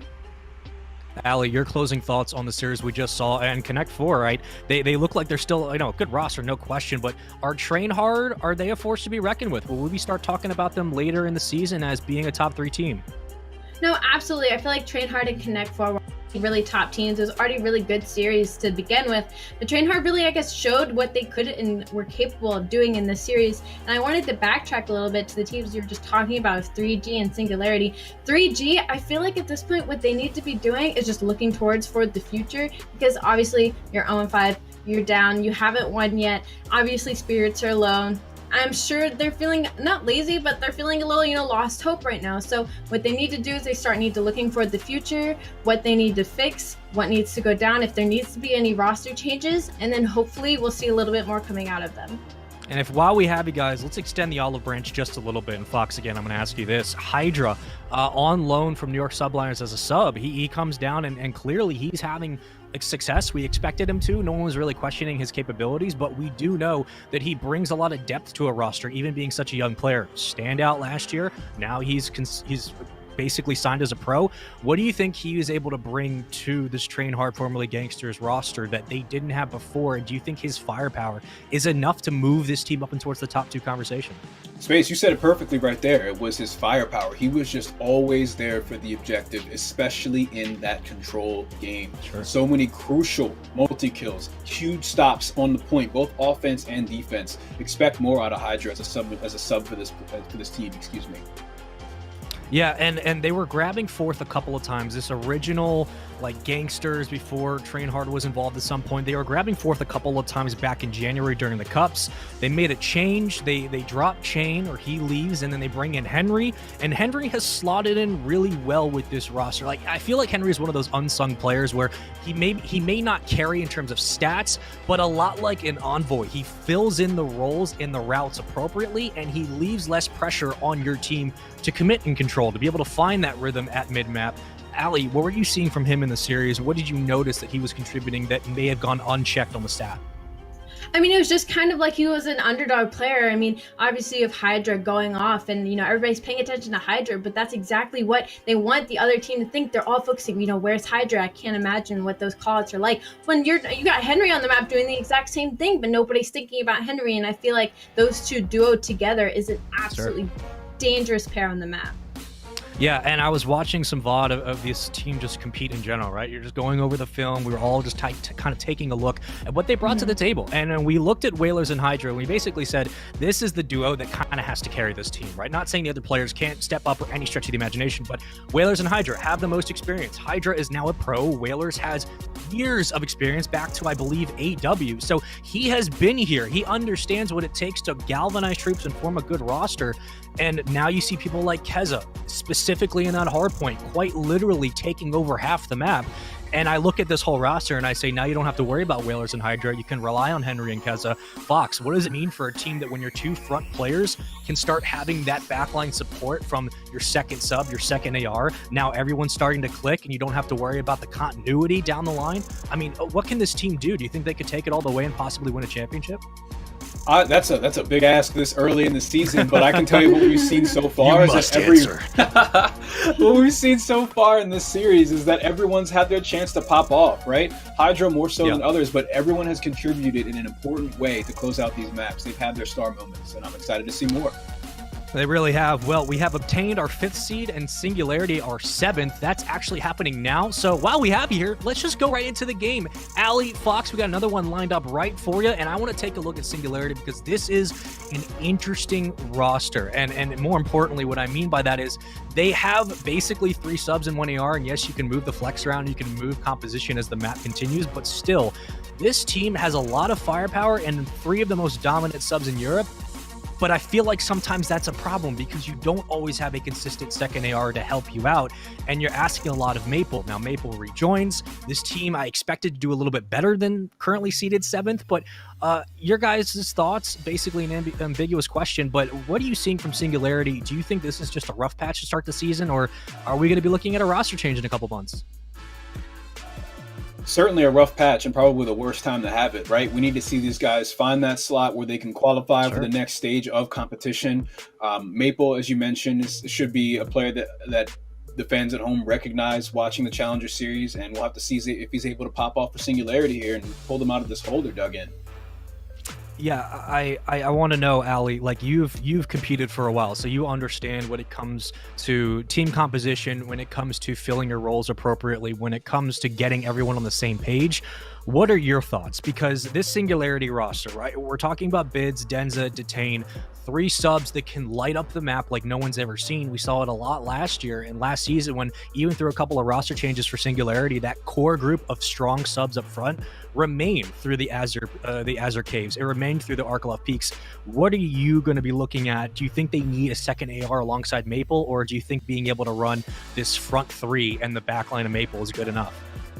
I know we talk so much about, the beginning of the season. It's so early in the season to make decisions. And it's really tough because when it's this early, people always decide, go straight for, the roster change, go straight for the replacement. But I feel like sometimes, especially with teams like Singularity, if they just slowly start following into their roles and just keep playing together and keep working out their kinks, they could end up being a top team as long as they stick to it and stick together. But, once you start throwing out there, oh, we need to replace somebody or somebody needs to go or something needs to change, that's when it gets a little back and forth. Well, practice makes perfect and maps make things interesting. Team Singularity obtained esports on your screen. It was Obtain taking game 1. S&D goes the way of Singularity, and not really a big surprise there, and Obtain take the control on Raid. Now we head to checkmate Hardpoint. Up 2-0 is Obtain. Singularity, this is probably a series they desperately need to win. If you don't, you risk falling down 1-4 in the standings in terms of series, and you go down to like 6-14 or 15 in map count. But Obtained, they're up 2-1. I just got to ask, predictions, guys, going into game 4, who's taking it? I'm looking at Obtained Esports. I mean, we saw them take the first Hardpoint, getting into the second one. They're a safe bet. This is not a spot you want to be in, right? You don't want to be in the spot where you got to start counting up the map records of other teams in the standings. You want to be able to close it out strong here with that 3-1 victory. So, it's a little bit of a toss-up for me because, you look at the first Hardpoint, 250 to 235. That's a little bit closer than I feel like anybody would like it to be, not to mention Team Singularity taking that S&D. So, if we do end up going into checkmate and Singularity does take it, I can see them winning the Garrison. So, because we didn't see that first map, I do feel like it could go a little bit of either way. Now, I will throw this question before we get into the game. Checkmate, a map where we see Kriegs and XM4s, but you really only have one AR on Singularity, so will that come into question? Who knows? That's not my job. That's your job. Welcome, Fox and Alley. Congratulations. You get to cast Checkmate Hardpoint for Singularity and Obtained. Obtained's up 2-1. Guys, have fun, and, I hope you get to see some good Call of Duty. Hopping right into the action. You see that big plane in the center. That's where a lot of the action will unfold. P1, our first hill, and P3 located just in that spot. And as we move throughout the ranks here, you're going to expect to see our submachine gun players wall banging, holding it down right off the bat. Siggy with the XM4, tagging him up from a distance. So Siggy is still able to find, is not going to have much support in his way here. He's got 2 enemies down the line trying to tag them up, but close range, he's not able to do it. The AK-74 of Detain is going to get the better of him in that moment. 2 just outside pre-fire. He knows that they're coming. That's 2 kills in a row as well, defending the point. 20 seconds unanswered so far, and 3 players deathless to this point. Side of Denza and Detain already starting off incredibly hot. Singularity already showing their prowess. I told you that first Hardpoint was already so close, and Singularity looking to bring it back here as they already are up 27-8. Obtain does have control the last couple of seconds here, but if you look on your map, Singularity looking to make that rotation as they do have spawns going into next hill. As we mentioned, we got Callum just outside the point with the submachine gun nearly tagged up and finished off right there, but moving over to P2, he does have support following him up through boxes. Bit of a slugfest at this point, the initial time going to the opposing team, but he comes through to clear out the objective. All orange in the kill feed as we see Obtain Esports is able to find some numbers for the squad. But the Hill Time still in control of Singularity. Detain taken out of it. As Bids hops right back into the objective. We saw that hot start, mounting them to the 20 to 30 second lead that they have on the scoreboard for the moment. We did see Obtain able to get those spawns, but unfortunately they still weren't able to hold off Singularity from the front. So we see Obtain spawning behind Singularity now, but it doesn't matter because there's only 19 seconds left in this hard point as we see members of Singularity start to move on the map for next. Obtain Esports, haven't seen any rotation out of them quite yet. We're going to see a couple of gunfights go down inside of plane here. But do be known that the hill is underneath the plane, and the last couple of seconds is going to go to the side of Singularity. Hixie with the double kill right there. We see the submachine gun play unfolding and working out in favor of Obtained Esports. It's now going to be Singularity on their back foot. We're looking through the eyes of Siggy. The XM4 of the team ends up getting taken down first. That's going to be more support around the plane for the guys in orange. Obtained Esports still holding on to the initial time of this hard point, trying to crush that deficit, but Detain is able to push right through top plane with the submachine gun. Watch him drop down like Batman and support his team. Callum's still alive, but tagged up. He actually goes unpunished as Denza kills a teammate. Callum hip firing to finish another kill, and Hill still in control of Obtained Esports here. Fantastic hold of Obtain. They needed this whole hill time, which should have been difficult because of such an open hill point that this is, but they were able to fend off Singularity incredibly well. So what was a 40 difference game is now nearly 18 seconds, but Calum had something to say about Singularity getting these last couple of seconds, but once again, Obtained a little late on the rotation. Number 6, that's going to be Chain on your map. He's going to be the first one into the next hill, but he might get caught out by Bids as he does see him in a little bit of a contest going through, but Obtained keeping their composure, able to get the first couple of seconds going into this next hardpoint. Working our way to P4, we're getting closer to a tied game as Obtained Esports is able to rack up a lot of time in the last minute. Hill not particularly in swaying either way so far to this point. Still contested. Some plane pressure coming in from player number 8. Hixie ends up falling though from the middle of the map. Taking point with the submachine gun, has support over his shoulder, but shots from a distance from Callum will be what stuffs him. Hill time in favor of Singularity, still leading. They have yet to give up their lead this game. As Denza is looking to forward on here. Again, contest heavy point so far in this game. The submachine guns, though, are proven to be a bit stronger on the side of Singularity. Beautiful trades back and forth on the side of Singularity, and they will come out on top, be able to get this last 10 seconds. I was hoping Detain would be able to stay up in plane there, as that would have been huge for rotation, but he does get taken down by Hitsky, and he also takes down Denza, which is making this look like a fantastic rotation coming up on the top of Obtained Esports, but next hill is up. Nobody is in just yet. Singularity is going to get the first couple of seconds. Obtain off of spawn in plane right now. They aren't able to get too many trades coming through, but again, this is a very close game. Only 20-point difference, but Singularity is able to hold on to their lead. Looking at P5, we got Callum coming from plane. As always, the submachine guns hovering around that part of the map so often, and he's had a number of kills at that point of the map. 52 seconds on the scoreboard for him. Still, hill control is in favor of the opposite teams. Team Singularity, a more sort of well-rounded effort on the objective. They are the ones in a defensive position.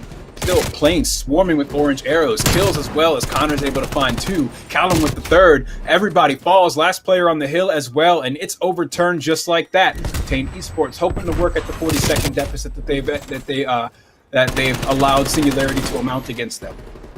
It was a beautiful break out of Obtain Esports, being able to collapse onto that hill point and trade at the same time, but unfortunately there's only about 10 to 5 seconds left on that hill, and they weren't even able to grab that, but it did allow them to get early rotation for next, so we'll see if they're able to get this full 60 going in this next rotation, as they need it desperately to overtake Singularity. Yes, Ali, as you said, back to P1, Obtained Esports, first in the hard point.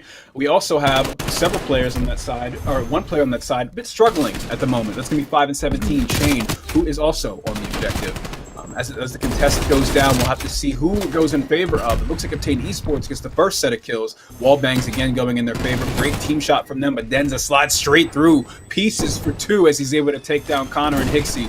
Big stop right there, but the fight's not over just yet. This is a very scrappy hill a lot of the time, and all of the time you see the submachine gun players taking over.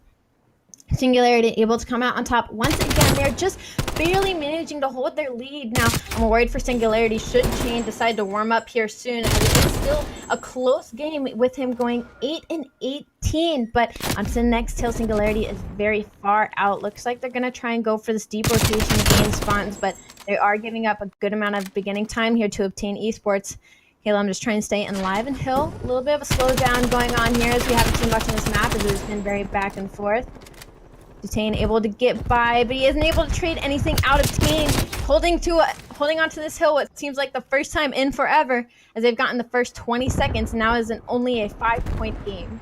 Obtained Esports have the spawns. Denza came through with a double kill and shut it all down. You see the map flipping, those orange arrows spawning further out towards the western part of the map, but they keep pushing in. They keep pouring on to the objective. This war of attrition should be won from the side of Team Singularity, should they play their cards right. But the submachine guns are not letting up. Callum is able to find 2 kills for his team. The team shot. He's able to duck out of cover and still have pressure on the point. This is exactly where you want to be if you're Obtained Esports in this tie game. I said it was going to be dangerous if Chain started to heat up. He is now 10-21. Nothing super impressive yet, but is a little bit better, as you can see. Now Obtain Esports have taken over the lead, 142-132. They had Singularity and a little bit of a spawn trap. They were able to wiggle themselves out, but Obtained still in the hill currently. Obtained going to try and get him out. He spots Chain. Chain's playing his life, but the trade does come through. Again, this is a very back and forth map currently. Very scrappy, very close game.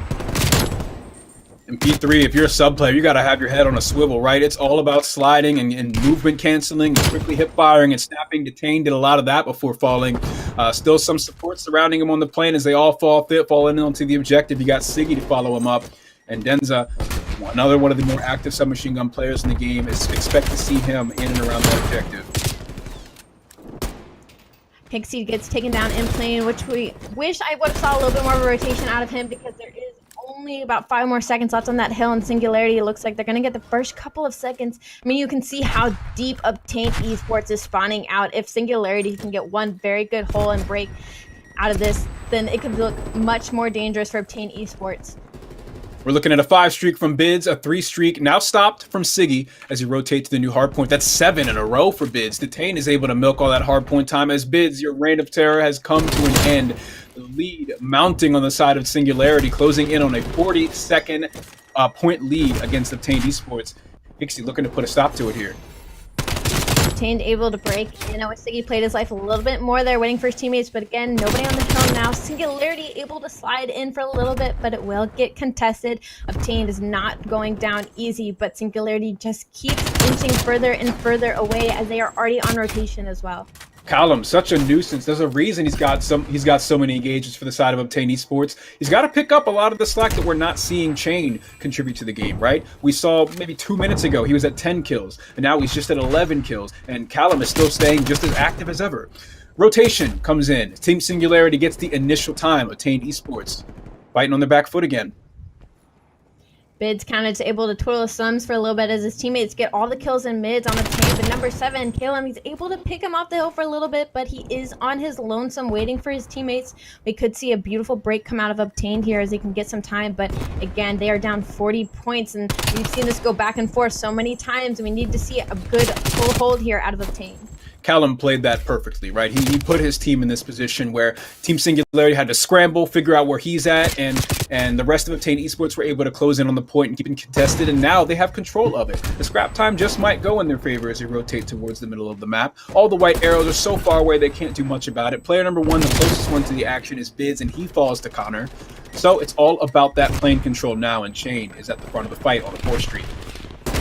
Yeah, Singularity there had them in a bit of a spawn trap, but they weren't able to get plane control, so now everything seems to be going in the way of Obtained Esports. If they can hold this full 60 time, they will not only overtake the lead, but be only 30 to 40 seconds from winning the game. So Singularity need to break in here. That's 3 down. Unfortunately, one of those was Singularity's teammates. They weren't able to break the hill. Singularity needs to break this hill before Obtained gets his full 30 seconds. Connor not going to let anybody come up these steps there as he takes down Bids. Singularity spawning so far out, and they aren't able to get anywhere close to this plane. Chain getting a couple of kills. He's now 20-31, 57 seconds. What a bounce back. Shane really turning it on here in the closing moments of this hard point. We've seen another lead change. Obtained Esports up 3 seconds, Ali. I mean, Chain just doubled his kill count in the last minute and a half. I mean, it was right then and there where they needed him to turn up the heat, and now it's 214 to 221. Obtained Esports, wondering if this is how the first one went down as well. Siggy finding 2, Singularity in control of the point for now, but again, you can see the rest of Obtained rotating on the mini-map number 4. That's going to be Detained all on his lonesome in the hill. It all comes down to these trades right here.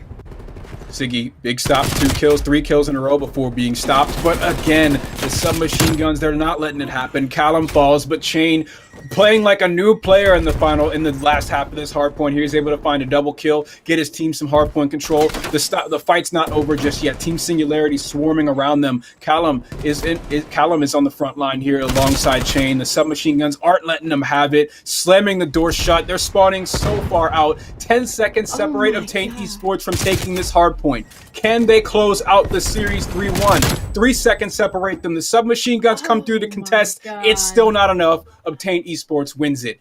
Huge comeback and stellar performance coming from Chain. I said it was going to be dangerous if Chain started to heat up, and he did near the end, and Singularity just weren't able to keep up. I mean, that game looked like it was everything for Singularity up until the last couple of hills. I mean, that was absolutely incredible composure out of Obtained. Absolutely. We saw Chain bringing it back. Callum consistent from start to finish. He was really just waiting for Chain to come online. And Space, I mean, you saw it all unfold. What a crazy hard point that was.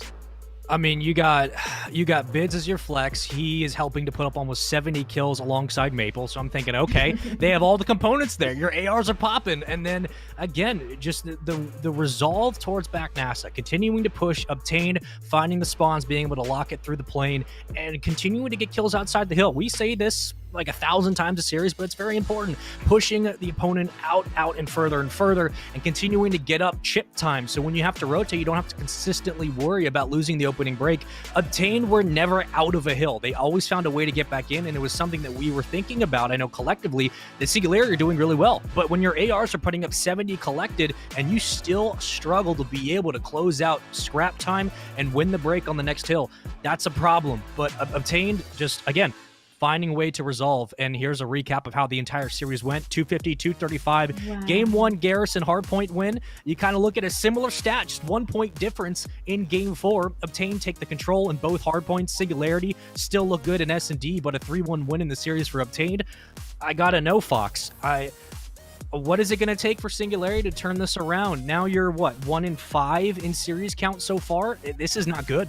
Yeah, I mean, it's a tough ask here. It's not looking good as we're just starting out the first few weeks of competition here in the Elite Series. They really got to be kicking themselves here. They lost 2 close hard points that could have come down to just a couple of individual moments in the game. I think that maybe they should have been able to close this one out much sooner in the second hard point against Obtained Esports, when you had someone like Chain that was not able to contribute until the final 4 or 5 minutes. But either way, Obtained Esports coming out strong for that third map win.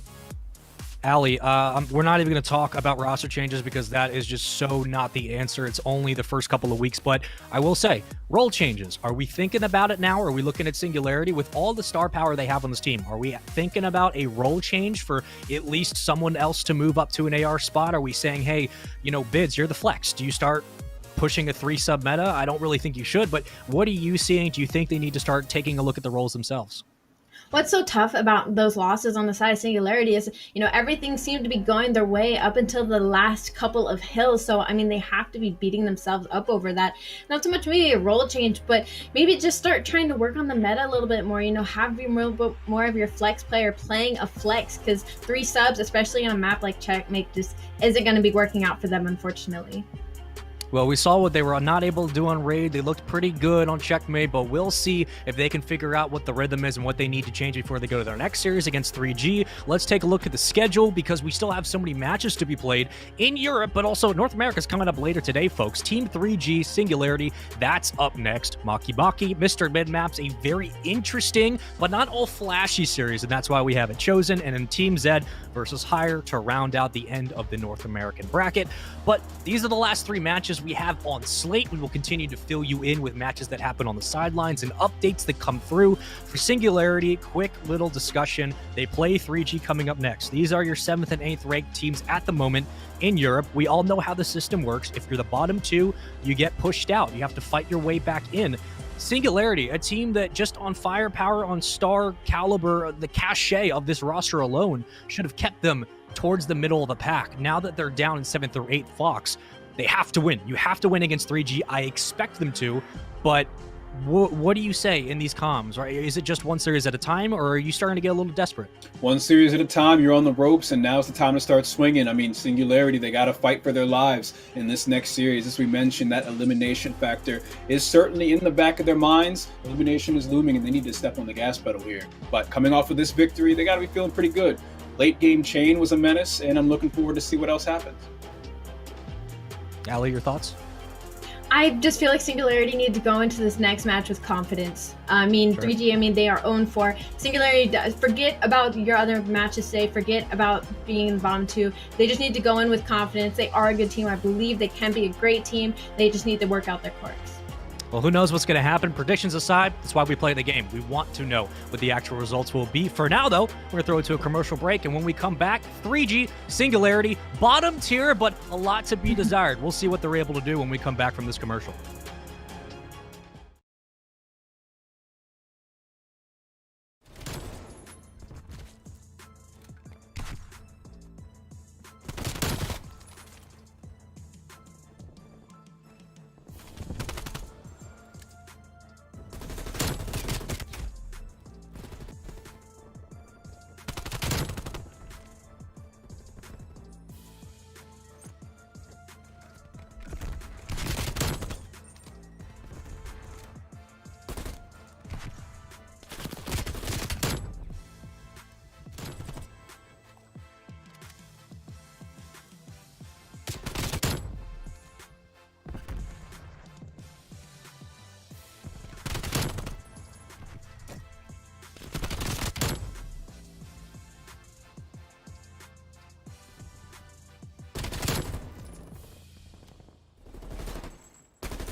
Welcome back, everyone across the pond. This is the battle of the lifelines. It is Team 3G. It is Team Singularity.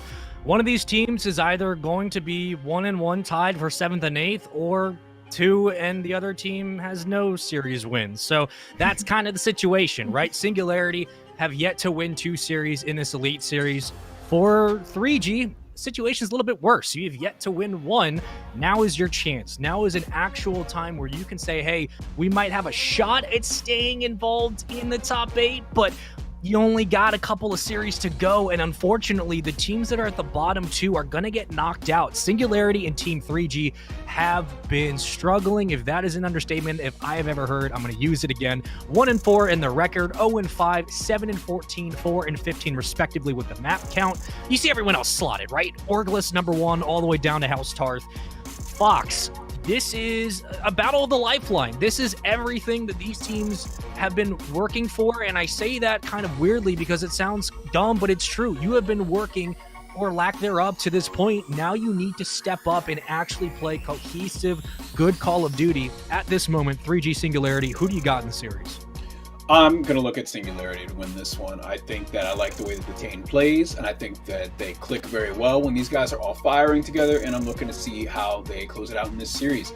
I know it's so tough being at the bottom with 0 kills, almost as tough as being at the bottom with, or excuse me, not 0 kills, 0 wins. It's almost as tough as being at the bottom of the standings with just 1 win, but I think we're going to see him take it.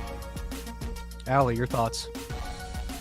I'm definitely favoring Singularity as well, not to knock out 3G, but when you're already 0-5, it's already tough to crawl out of the hole that you kind of dug yourself. Singularity, I mean, they have the kills across the board. They all have an objective, at least from the series that we saw across the board. I feel like they just need to work on their rotations a little bit, and we'll see a little bit of a different team going into this series. It's going to be difficult. I don't care what side you're on, whether you favor Singularity, whether you favor 3G. I don't know. I think this series is going to be a lot closer than people expect. I would predict Singularity to have the upper edge, but recency bias is a stupid conversation, but it's a hell of a way to start one. And that means that I'm taking Singularity because I think they look a little bit better. And with that said, I just have to look at what some of the maps we have been told just quickly. I know that Garrison was thrown around a bit. I look at the composition of Singularity, especially in a map like Garrison, where Bids has the freedom to completely flex. He can run the Creek, he can run the XM4, he could run the AK-74U, follow in transition with Denza and Detain. I think that they have the upper edge here on Garrison. We look at the whole map, and yes, we got Raid. Thank you, production. Raid for map number 3 for Control. But Fox, coming to you, Garrison, looking at the composition of Singularity, they have the firepower in the subs. And for the first 2 maps going into S&D and then followed by Raid Control, I think the maps do favor them in this matchup. What are you thinking? I'm pretty much on the same page as you. I mean, we get to see Garrison 2 times in a row here. I do expect to see players like Detain and like Bids do a whole lot of damage. So hopping right into this game, we're going to say goodbye to Ali. Spaceman will be joining me for map number 1. Garrison Hardpoint. We're watching 3G face off against Team Singularity. We had to vote Ali off the island. It feels so bad, but sometimes it's just necessary. Let's get into game 1. Series underway. Singularity 3G first map again will be Garrison Hardpoint. This is one where I'm looking at Bids to step up. You need those frontline subs to absolutely carry the load, take the weight off Maple's shoulders, and off the start, it's Detain in the hill. Detain, such a threat in the last series that we watched, the last bit of it, the final Hardpoint, where they were able to win their series 3-1. Him alongside Siggy, I think, did a lot of damage for this team in the respawn game mode. Of course, starting off strong once again with that 20-second lead. Looking to see what Singularity can do here. Siggy still unkillable at this point. 25 seconds, they're racking it up as no one has been able to respond to him, but the pressure's not up just yet. 3 surrounding the objective. Detain still alive for some support. He's taken down. And we finally see Siggy with his first death, and Team 3G putting themselves on the board. We're going to be looking at Radar for P2, and you already saw Aroma off spawn. He was one of the first players over there hunting for a couple of kills, but he starts to follow back into the mix of things. And now we look at the top side of the minimap. It will be Nile, who's set up first for P2. He's going to grab the early time. 34-8, still plenty of time to fight over 1 player left in lights, but Genesis on your screen rotating back. And as everyone clusters up at mid-map, Singularity now have to work their way through and find the opening kills. There's a nade, will tag 1. Won't take it down, still plenty of time to fight over. One's going to be challenging. Genesis will not win the gunfight. 3 fall for Singularity. He'll pick up the early kills. Niles left alive. Will he find one? Not going to happen. He's going to get shut down. And for the moment, Singularity get the break, and they get the time. just surgical. I mean, we saw right off the bat, Denza was able to find that kill at lights. He worked his way through the spawn, made him flip, and now look at where 3G is spawning from. They're off their back foot. Team Singularity is racking up more time on the hard point, and they have to fight through this defensive setup. But player 7 can't even get through green just yet. They were able to take down 2 members, but they're spawning up just that close to the hard point. So the lead grows, it climbs. Hill control, is going to flip over to Team 3G as we move to P3. So we'll have to see how Team Singularity is going to do on the offensive front here. Denza, but now it's up to Detain. He picks up 1 kill, so the entry's going to be there. He'll take down Nile. Early setup, though, for 3G. You have your ARs in the back, so no problem, no worries. But Detain has to find a kill. He's not going to be able to do it. That's 3 that are going to drop. Singularity. It looks like for a moment they might have the early break, but still just a great hold from Team 3G. And you have Disarray and Aroma working together inside the hill. 2 will funnel through mid-map for Singularity. Still looking for the entry. They're going to have to work through Disarray. Be fine. He's going to come in for the first. Cut down. Second kill won't be there for the moment. Aroma picks up 1 as well. 2 in the kill feed, 1 to get traded out by Detain. 68-51. They worked their way back in, just an 18-point spread, Fox. But at this moment, they've done such a great job of holding on to this P3. And now we get set up for rotation. 16 seconds to go.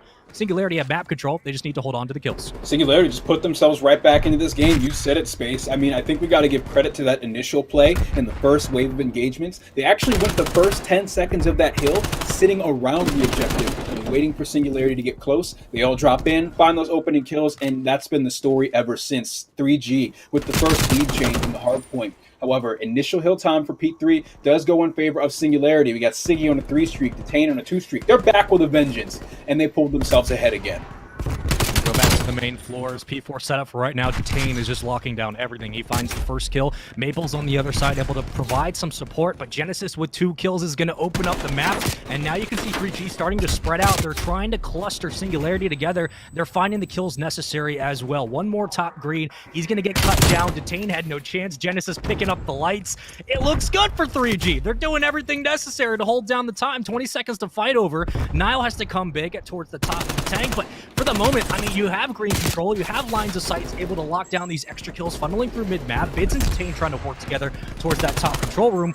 And for now, Singularity have just not been able to touch the hill. We move over to P5, swing to the other side. And from what started off as a very slow start for 3G, a couple of kills fall their way towards mid-map. They get a great hold on P3. They rally it into P4. Fox, they're doing everything right on the start. Yeah, they knocked over Singularity's House of Cards in the last minute for sure, putting themselves right back into the lead. Singularity does have control of the hard point right now, but take a look at how their stat columns have fallen short in the last minute or so. Still, very even game. Denza staying alive with 2 in a row. He's also going to find himself some more hill time, maybe eventually catch up to Detain with 1 minute and 13 seconds. Regardless, it's still up to 3G on the offensive front to break it. We're seeing another lead change. They have to stop it, and they're pushing through brick to do just that. You see, we're looking through the eyes of Genesis. Genesis is just kind of waiting for the stun to go away. A couple of nades will fly in. Utilities there. 14 seconds to go. 105, 107, almost a dead even game. Kills start to fall. The trades are there. Maple and Denza will pick up 2. So we control the bottom floor for now as Denza trying to find that back spawn. But if you can see on the other side, the minimap, it's Team 3G with the favorable lead towards mid-map. Now we go to caution. Let's go back to B1 on our second set of rotations. Disarray can't close the kill. Neither can get detained. Aroma will step in, find 2, takes down the front line AR of Maple. And Bids blocking the sub, so 3 subs for the moment for Singularity. It's working, right? They have the lead, but we do wonder how long will that pressure mount as they try to sit in P1. If you're Singularity, you got to be feeling confident in this hard point the first time around. Very uncompetitive, as players like Siggy were able to go on streaks and remain unkillable for the remainder of P1. This time around, as we get into P1. But currently, as you can see, it's a bit more competitive. Team 3G is able to bite back. They're able to find another lead change in this instance. And they still got cool middle map control with a flank incoming. They shut down just like that. A very competitive hard point, but Team 3G in the end are able to edge it out. Maple did such a good job of staying alive. Singularity actually spawned out, and he stays up towards top green, so they control the catwalk, and they allow everyone else to play their position appropriately. They pick up the kills. They fix the spawn of 3G, and now they can control P2. We'll go over to radar, and we'll sit here for a while. Still so much time to be fought over, but almost towards a tie game. Bids is going to pick up a 3rd, and there you go. You start to find the kills for Singularity, doing everything right off the start. For 1-1, Genesis in front. He'll pick it up as well on a 2 streak. Nile gets shut down. Denza Whipping out the XM4, he'll get taken out, but they're racking up time uncontested. Maple has not been touched for like 15, 20 seconds. Fox, I mean, could you ask for a better start to the second set of rotations for Singularity? Yeah, I mean, they owe it to the fact that Disarray and Aroma went in and pushed alone while their teammates were spawning out so far, and then Nile and Genesis did just the same. They lost their engagements, and that's why we see so much uncontested hill time on the inside of Singularity. They're pulling themselves so far ahead in the lead here. Rotating though with just 10 seconds remaining. Of course, we see Team 3G. They're going to stay where they're at and get set up. One player dies out the back though. Keep an eye on your mini-map. Detain might set up for a flank to upset these spawns. One remains. It's Disarray. He falls, and now it's all white arrows on the western side of the map. Siggy taking point. He's able to take down another one. 2 in a row. Big plays coming out of Singularity on that rotation. Maple's on a 7 streak. He got 2 off rotation. They just completely blew this hill wide open. I don't know how they walked their way through and found the kills necessary, but they have control. Detain is back there with an XM4. The shots come through. They ring out. They pick up 2. Team 3G finally getting themselves back involved in the kill feed, but they have hill control. It's only one left alive. Nile. There's a trophy down. You do have to worry about the utility not being a factor. 2 kills come for Singularity. They're going to funnel through caution. Can they pick up the kills necessary? Well, yeah. Detain and Maple are going to work together. 190 to 151. 18 seconds to fight over, but Disarray throwing down everything in that clip. Has to reload. Not much else to give.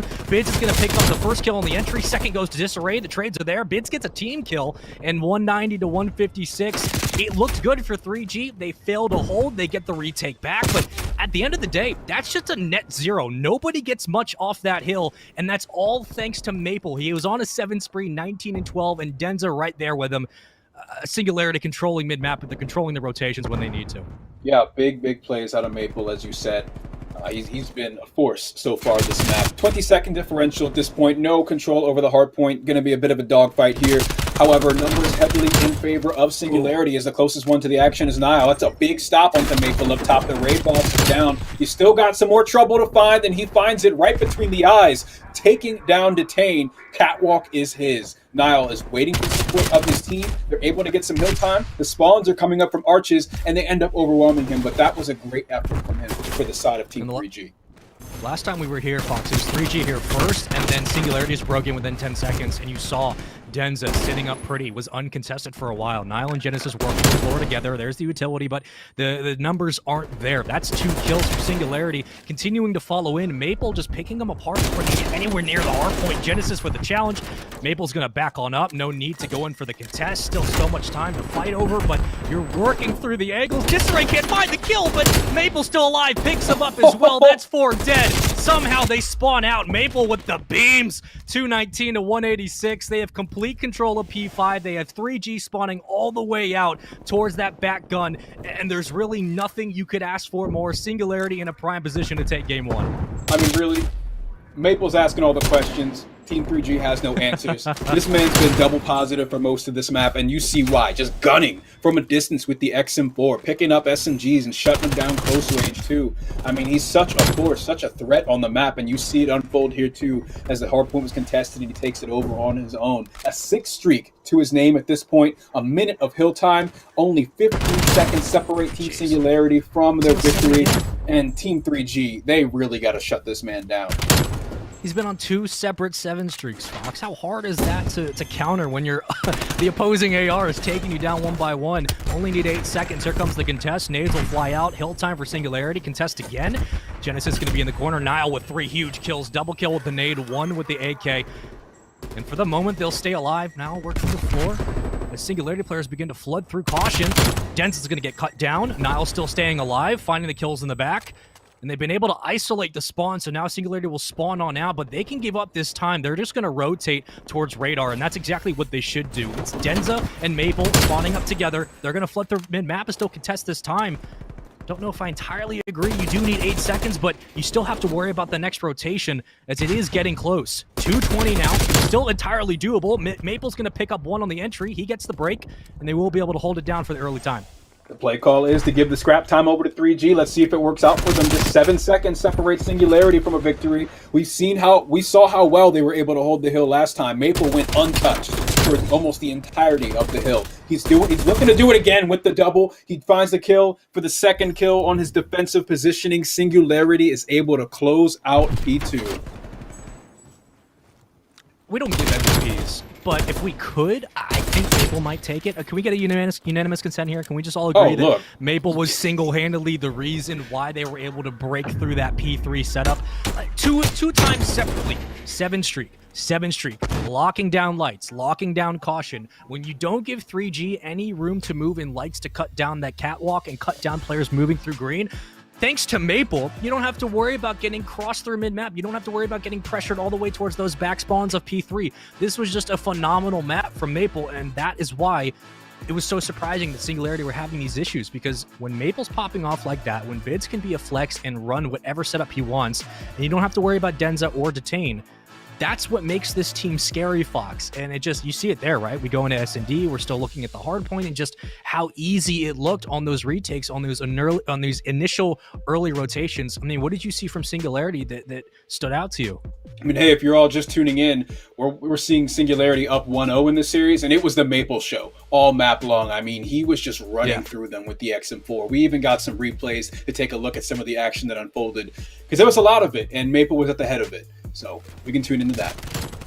Yeah, and again, even in these replays, you see Nile, who was a force down on the floor. He was able to pick up 2-3 kills consistently. He kept them alive when contesting the point, when contesting those hills in rotation. Nile was a huge factor, but you can't overlook the trades. It was Detain, it was Bids, it was Denza towards lights, moving through mid-map, picking up kills left and right, and more importantly, it was Maple. They had a whole setup for 3G. They were there on P3 early, but with Maple locking down caution, there's not much else you can work through, and your subs from Singularity just started eating, and Maple was uncontested, unchallenged. They flipped the spawns, and now we go to S&D, and I wonder, has Maple just hit another level? Have Singularity started clicking? Because that is the best we have seen Singularity look at Hardpoint in 2 weeks. They just looked unstoppable. Oh yeah, fed and satiated is Maple. That map was way too easy for him. In the replays here, what we're seeing is a bunch of the flashy kills, but what we're not seeing is the plays that set them up. As you mentioned, flanks from Denza, stellar positioning and rotational effort from the side of Singularity, and it spelled out to be a wonderful Hardpoint win. Well, now we go to S&D on the same map. Garrison, we'll see you up next. And again, if Maple's going to keep eating like this, if he's going to keep finding a way to be involved on a play, continue to isolate players. Again, it's 4v4, folks, so there's not a huge disregard for First Bloods anymore. Like, they actually matter again, which means that you have to play your life appropriately. Maple looks like he's in final form now. So we go to S&D. We look at Denza. More specifically, I'm looking at Bids. And I'm looking at Detain and Denza, right? The frontline subs, the first aggressors. I need them for Singularity to continue to be aggressive and help Maple get into the right position so you can trade effectively on the other side for 3G. Nile was a step up in that map. We popped on Genesis's POV a couple of times. He was able to find a kill or two when it came to moving into the hill. But Fox, if you have to look at someone from 3G, at least just slowing down Singularity at this moment, who are you looking at? Who do you need to step up in this S&D? That's a tough ask. It looks like they couldn't figure it out in the last 10 minutes, right? I mean, it was just Maple running through the competition. But still, as we mentioned, on the side of Singularity, Nile was putting up a great effort in terms of stopping the objectives, some crucial multi-kills, running around on the floor a lot with that AK-74U. Maybe we could see him be a bit disruptive, but it's hard when you got Maple in the back line staring you down. Well, so many close corners, especially on Garrison, right? Like, you're talking about moving towards that B-bomb site. You're talking about basically one long line of sight, whether you're top green, looking towards lights, looking towards caution. If you are towards that back P1, you can cover a lot of the middle map. But let's get into game number 2. I'm looking at the ARs on both sides. They need to be able to lock this middle map down, and they need to be able to control vents, right? That's where Detain and someone like Bids will really have a field day. But here's a look at the maps. Garrison, Raid for control, Moscow to close out the series if we need to go the distance. At this moment, it's game 2. Garrison, S&D, Singularity. There's a lot to be asked for. I'm sure they will deliver, but for Nile, a couple of shots will pepper out. The nade comes in for the touch. I don't want to drop just yet. So, just tuning in, of course, we're taking a look at Singularity up 1-0, back on Garrison for a second attempt. In our opening round, it's going to be Team 3G on the offensive front, making moves towards the B site. Yes, they do find control of the site. They still have some competition. Bids is able to find a kill onto Nile, and the bomb has been dropped. So we'll have to see how the remaining players from the side of 3G are able to follow it up. Closest one is going to be Aroma, as he does closer, inching towards that bomb. See some plays unfolding on satellite as well. Player 3 and Player 1, it's Genesis and Disarray, are met with 2 enemies around the corner. Denza finds one and gets away clean. Bomb still playing around the B site. All over the map is 3G, and Singularity finds the first win after bloodying all of them. I was watching Genesis on the minimap, and I'm thinking he could play spoiler if they get through, if they're able to rotate, but Aroma was there. He gets immediately gunned by Maple, and that basically the entire right side of the map just closes down. Not much really you could ask for. 3G played it pretty well, but they lost the timing, and Singularity pick up the first round, and they continue on from what we saw in the Hardpoint. But off the start, Fox, we saw Denza, who had the early peak. They had to back up. They play their lives appropriately on a 2-streak for Denza. Detain 0-1. On the other side, Aroma over 2 kills, but everyone else still trying to find their first. Genesis was able to pick up 1. Your bomb carrier will be Denza on 2-spree. We'll stick on board with him for the moment. There's 3 set up towards that B site. One's going to be rotating all the way over towards P2. If they get lucky, Nile might be able to pick up 1. Denza going for the barrels right off the bat. That's going to alert a few of the players on the opposite side of lights there. However, they still are going to hold fast. Not giving up just too much yet. Detain might be there to pick someone off should they get too antsy. Is looking up to set up a defense here top green to stop that rotation from satellite. Won't be met with too much aggression though, as they just want to hold steady at the A site. Plays are still unfolding on the B site as they're looking to get a feel for them. But 3G, they're not biting. They're not giving them anything. Yeah, you don't. Detain moves, he's probably going to get cut by Nile. So yeah, you got to play this extremely slow. Bomb still going down though. Now I think he knows he does. Gets the kill before the bomb actually gets planted, so the trades come in, but it's favorable for 3G. They had the positioning. Disarray picks up bids. The trades start to fall. 46 seconds to go. Maple trying to find 1. Disarray on top of the radar. Can he find the kill? He will. Maple gets cut down. Numbers advantage, and that's it. Team 3G will pick up their first round in S&D as the numbers started to fall. The map pressure became too much. Singularity really couldn't close it down. 3G, tip your hat to them. Oh, absolutely. You got to enjoy the way that unfolded for the side of 3G. I mean, Nile stopping the bomb planter, getting in and getting out. He was able to cut off the line of sight from the player on the catwalk. Really just an excellent response from the defense. Yeah, once Nile picks up that kill, the best case scenario for Singularity is that Maple rotates through the radar, takes down 1, and then you have like basically a complete 50-yard line to work through. And you have to force everyone from 3G, including Nile, to move out of position to be able to challenge you. But at this moment, 3G do a good job of retaking. Nile's going to be your bomb carrier. Second time on offense. We're seeing the class switch. AR is holding down the middle of the map as Disarray, led by Nile. An AR on the opposite side in the hands of Siggy. Not too much action in his line of sight just yet, though. Looks like most of it's going to unfold around vents, as that is going to be bids close to the enemy bomb carrier. See Aroma just above him. They know that flank could be unfolding. They don't feel safe just hopping onto the site. Denza caught at a distance. The team shot. Nile finds the headshot, taking it off his shoulders. 3 kills in a row from 3G. The bomb can now safely go down. It's just Maple against the world. Picks up 1v3. It was such a good call from 3G. Once they open up the back line on the bomb, they get the call to go to vents. Just challenge anyone who might be in there, at least get the position. They pick up the second kill. 30 seconds to go. He's spotted. Nowhere to run. He got a challenge. Not going to be able to do it. It's pretty much impossible. 3G take their second round. 2 in a row. 2-1 now up. And while Singularity have played it right, 3G have just played it better. I got to agree, Space. I mean, we saw the first blood just right there as Nile was able to get the bomb, or get the first kill, hop straight onto the bomb. Really, a lot of it just collapsed all in an instant as 3G found great positioning in the opening engagements. Yeah. Fox, one of the things you see on this map specifically is kind of just what you just said. Things collapse in an instant in S&D. When you get 1 kill towards that B-bomb site, like, things just start happening. And you have to be able to play it. Well put. You have to be able to get the bomb down somewhere because you can lose numbers quickly. But, again, first blood's so important for both these teams. Nile going to be working under vents. No one around Denza. Just gonna move up. And very slow defense for the moment from 3G. They don't want to move out of position anywhere. They want the offense to come to them. A lot of cat and mouse so far on the search and destroy, as no one wants to give too much away, but we might see something unfold around vents here. Denza tagged up, still gets away clean though. Niall, you see the barrel? He has the flak jacket to protect him, still challenges and finds the double kill. That's a huge stop on the site there. Bomb carrier left alone is Denza in a 1v4, and I mean, he's outnumbered and should be put away here pretty quickly. Another situation where Singularity can't really do much, right? You're left in a 1v4, 1v3. Niall, pre-fire, and it all works. Double kill on the vents. Nice try there. Is yet again, things collapse quickly, right? That's kind of the motto of this map. Things kind of go down, and ever since that first round where we was like, 2 kills really, and everyone else was yet to find one for 3G, 3-1, 4-1, 4-2, 4-3. Niall on a 4 spree, Disarray on a 3 spree. Like, things happen on Garrison.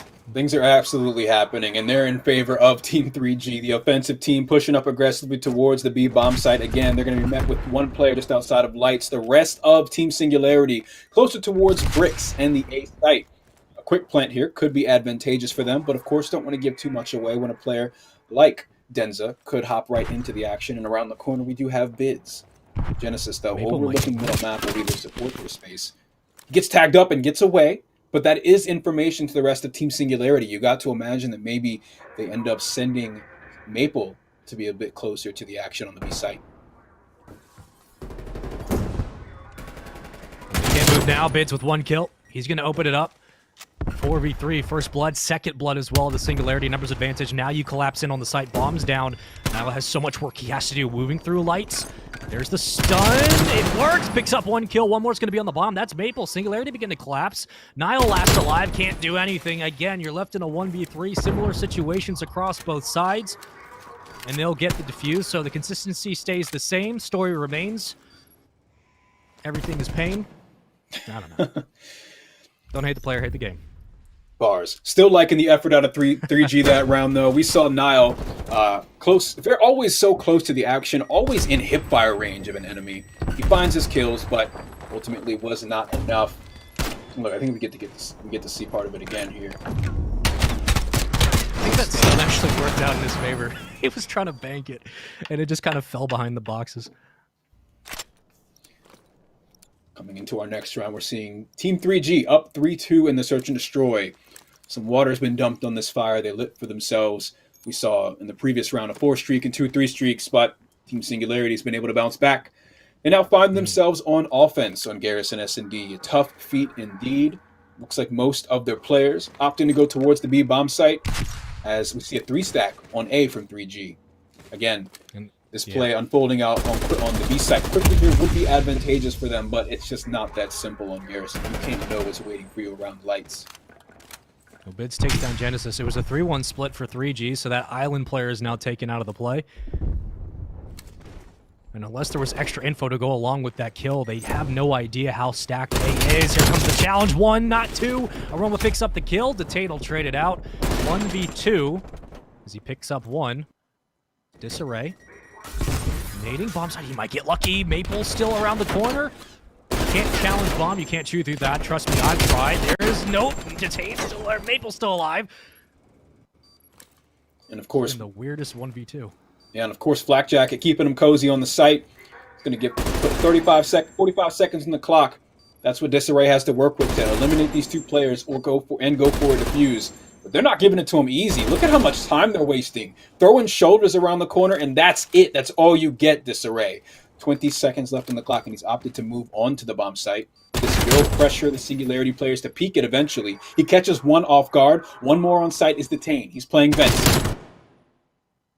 Detain comes out on top, and Singularity gets another round win. We're tied up 3-3. That was such a weird, unusual 1v2 situation. And I give Singularity all the credit in the world for just getting let the play breathe, right? Make him make the play, and they back up, but still, like, a little too close for comfort. Singularity all tied up 3-3. 3G went up 3-1. They give up 2 rounds in a row. And now we look at Singularity's perspective. Denza 5-4, Maple 3-5. He sat back most of the plays as Niall will run bomb.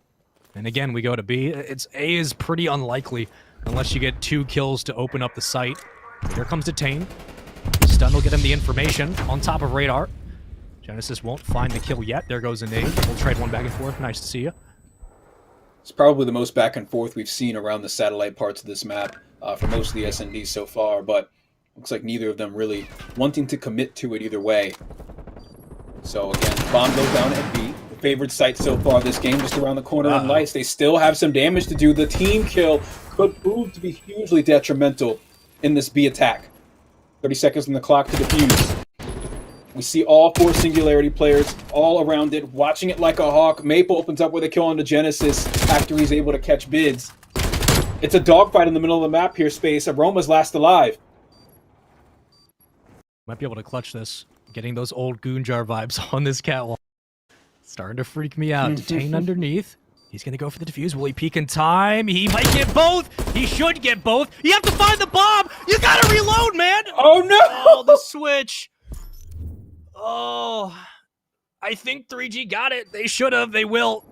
I felt the Goonjar vibes, but God, just an unnecessarily extra moment. Detain won't be able to get the defuse in time, and he'll get the switch. Oh God, that was just talk about suspenseful. He had very little time on the clock right there to work with. That bomb was nearly defused, but 3G will find themselves another round win that pull themselves ahead out of this tie game.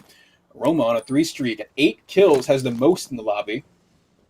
But now it's going to be back into the hands of Singularity. Our bomb carrier is Denza. We're seeing we're seeing not an entire commitment to the side of B as we have one player coming towards A. That's going to be Bids. But a lot of the action should still unfold on this portion of the map. Maple overlooking them. Detain getting fired on just a little bit, but ends up ducking out of vents. Not Niles still in position with a trophy system. Tacticals and lethals are useless here, but enough to keep Detain away. Destroying the trophy system, it looks like he's standing his ground here. He wants this fight. He won't get the kill. Detain wins the gunfight. At the top of the screen, it was Bids who's still there. Disarray, I think he knows us around this position. Bomb will go down. Singularity has the advantage. Denza gets cut down, trying to go into vents. Nice try. And he will get traded out. Maple with 1. Bids with the 2nd. Bids was basically waiting the entire round for 1 kill. He finds it, that ends the round, but Singularity set this entire one up. They bait Nile into vents. Aroma can't even cover. Maple with a great challenge, and Bids on the other side can collapse if necessary. That was all Singularity, all tied up going into round number 9. Denza at 6 and 6. Maple, same situation. Detain, dead even. Bids in a good position. Don't care that it's 4 and 7s, just good enough. All tied up. Again, we've just gone to B every single time. I don't hate the play, but it's gone back and forth, Fox. That it has. We're seeing tit for tat as Singularity is able to answer back. In that opening moment of that bomb push, Maple was able to pull Aroma off the chest high cover. Now that the sides are switched, we'll have to see what they can do on offense. Bomb carrier is Nile. He's got 3 plants to his name so far. Not too much competition around the corner, but it's outside is what he has to worry about. Yeah. So the bomb's starting to go down. He's got 1 just above him. That's Bids. Trophy system nearby as support, but he does die on sight. Denza is able to pick him off. It goes unpunished. And now the offensive team, 3G, has to work at a 3v4 with bomb down on sight. This is way too much information in the hands of Singularity. It's going to be a tough one. Yeah, and there's no reason for Detain to even try to challenge that gunfight. So as soon as he gets tagged, he just backs up. You play time now. 30 seconds to go. That bomb is in no man's land. You got no way to retake unless you start getting kills through gun. And they have to move through radar to do so. Detain's going to pick up 1. And Disarray, last alive, gets 1. Not going to get the 2nd. Yeah, you play trades. Welcome to 4v4 Call of Duty. 5-4 Singularity. 1 round away from going up 2-0 in the series. And they've just, the way we started, and we said 3G are just playing this better, they've just done the same thing on Singularity side. They've been playing each round smart. They've just been also playing it better, finding the first kill on the bomb. It's in no man's land. You can't do much. And Fox with Singularity picking up first blood here and there. Again, welcome back to 4v4. It makes things a lot more difficult than it did last year. Potentially the closing moments of this Search and Destroy as Team Singularity is on pace to win 3 in a row and close out the Search and Destroy. What we saw as a highly competitive and back-and-forth S&D might end with a 3-round streak from Singularity. It's going to be their opportunity to do it on offense. Team 3G with 3 towards the B bomb site for defense is not going to make it easy for them. Bids must know someone is at radar. You just have to know at this point. That's kind of how this map's gone. Around 50 seconds and 3 to give. No one falling just yet. Detain cautious to peek out. Nile right around the corner like he's been a couple of times in this map. Yep, Disarray's going to let his location be known. Gets tagged. Bids thinking about the challenge. On the other side, you have 3 players stacking up for Team 3G. Thought they might go for a defensive hit and try to regain green control, but underneath lights, Detain for the challenge, won't get the win. Maybe he will. They get stuck, they trade. I guess that's how it works. 27 seconds to go. One's gonna fall. Mabel will get the kill. Looking for the second, gets tagged up. Goodbye, Genesis. Oh. Denza still has bomb. That's gonna be everyone dead. It collapsed so quickly in Singularity. They win it 6-4. And again, welcome to Garrison, where one move is all it takes and everyone else falls. And what we saw unfolding in the closing round right there was a bit of a standoff on the side of on Satellite. We saw Disarray and Genesis, mostly Disarray, just kind of playing back and forth with Denza right there, sitting at the top of green. He didn't want that engagement. He waited for support. They come through, end up losing it, try to take catwalk control, and Singularity was all over them, closing it out 3 straight rounds to close out that S&D. I don't think this is a strat, but I'm going to make it up anyway because why not? I feel like every single time an offense or a defense was up towards that top radar, if they won the gunfight, they won the round. If they lost the gunfight, they lost the round, because it seemed like every single round, we're not going to A, we're going to B, and if you lose top radar, it is what it is. We're probably going to lose the round. So let's take a look at the replays from that S&D. Singularity just kind of played it better. It was back and forth all the way through. Could have gone to round 11. I wouldn't have been surprised, but the first bloods were crucial. You have to look at Denza. You have to look at Maple. Detain finding ways to get into vents with bids and cause a problem for 3G, and they just weren't able to kind of bounce back after losing first blood. It was Nile who opened up a couple of rounds, but a little bit predictable for 3G in their positioning. Yeah, and 3G, you're going to see a whole lot of them in the replays this game, because there was a point where 3 of their players were on 3+ streaks. Nile was able to find 5. Again, some of the best short-range game we see in the lobby coming out of him, but it still wasn't enough in the end. Singularity, as a cohesive unit, were able to close out this game with a smoking hot 3 straight rounds in the end. And look, there it is right there, the highly tense position as Team 3G was able to eliminate the bomb carrier in the final few seconds. And 3G at this moment in kind of their Challengers elite career as a team, right? They've lost to 4 out of the 5 top teams in this European bracket. Genesis, who was formerly on Train Hard with Keza, and then they make a couple of changes. Now he's on 3G. And so you look at kind of this roster, and again, for all the rosters in this Challengers Elite Series, regardless of whatever region, North America, Europe, they all have the talent to be here, but you are starting to get towards the cream rises to the top, right? That's kind of how this is going to go, because all these players are not only fighting for, yes, the rights to be crowned Challengers Elite champions, but they're getting scouted for the CDL. This is where we're seeing people like Sib, people like Venom, people like Journey, who was on Atlanta FaZe, who now is on a different roster. Like that, those are the players we're going to be seeing thrown throughout these different teams, because they're all trying to fight for a chance to be pushed up to a starting position. But we go into raid control. We look at Singularity. This was a must-win series, both series-wise and map count-wise. They needed to come in and win 3-0, 3-1 to continue to give them possibly a chance, because they have lost so many times. And I look at raid, and I think that at this moment, with how Mabel's been playing, with how Detain and Denza have been playing, and the fact that Bids looks comfortable as a flex today, I see this as, again, another situation where it's going to be close, it's going to be back and forth. But Fox, I have a feeling Singularity are going to close it out.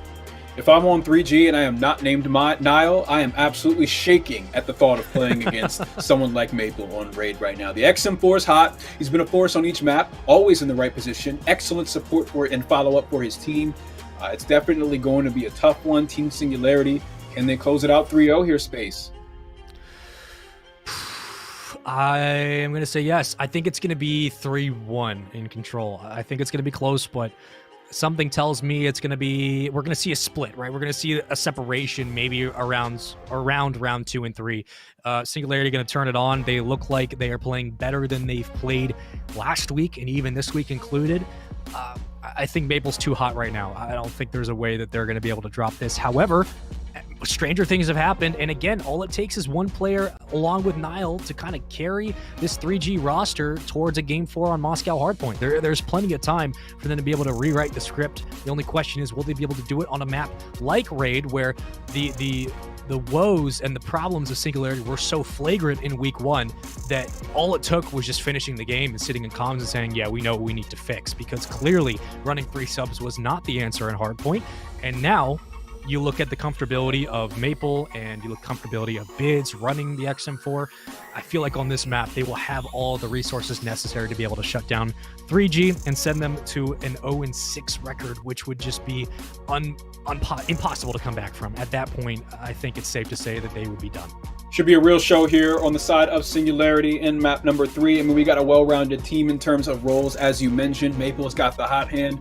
And really, Team 3G, they got their backs against the wall, and they're getting bloodied by Team Singularity. And what is still a very competitive a very competitive series. We saw the Search and Destroy started up, going back and forth up till 3-3. The Hardpoint and the Respawn. I think again we still see players like Maple just kind of running away with the game. But I think that we will see some fight coming from 3G and one stage of this map, but overall it will be Singularity to close it out.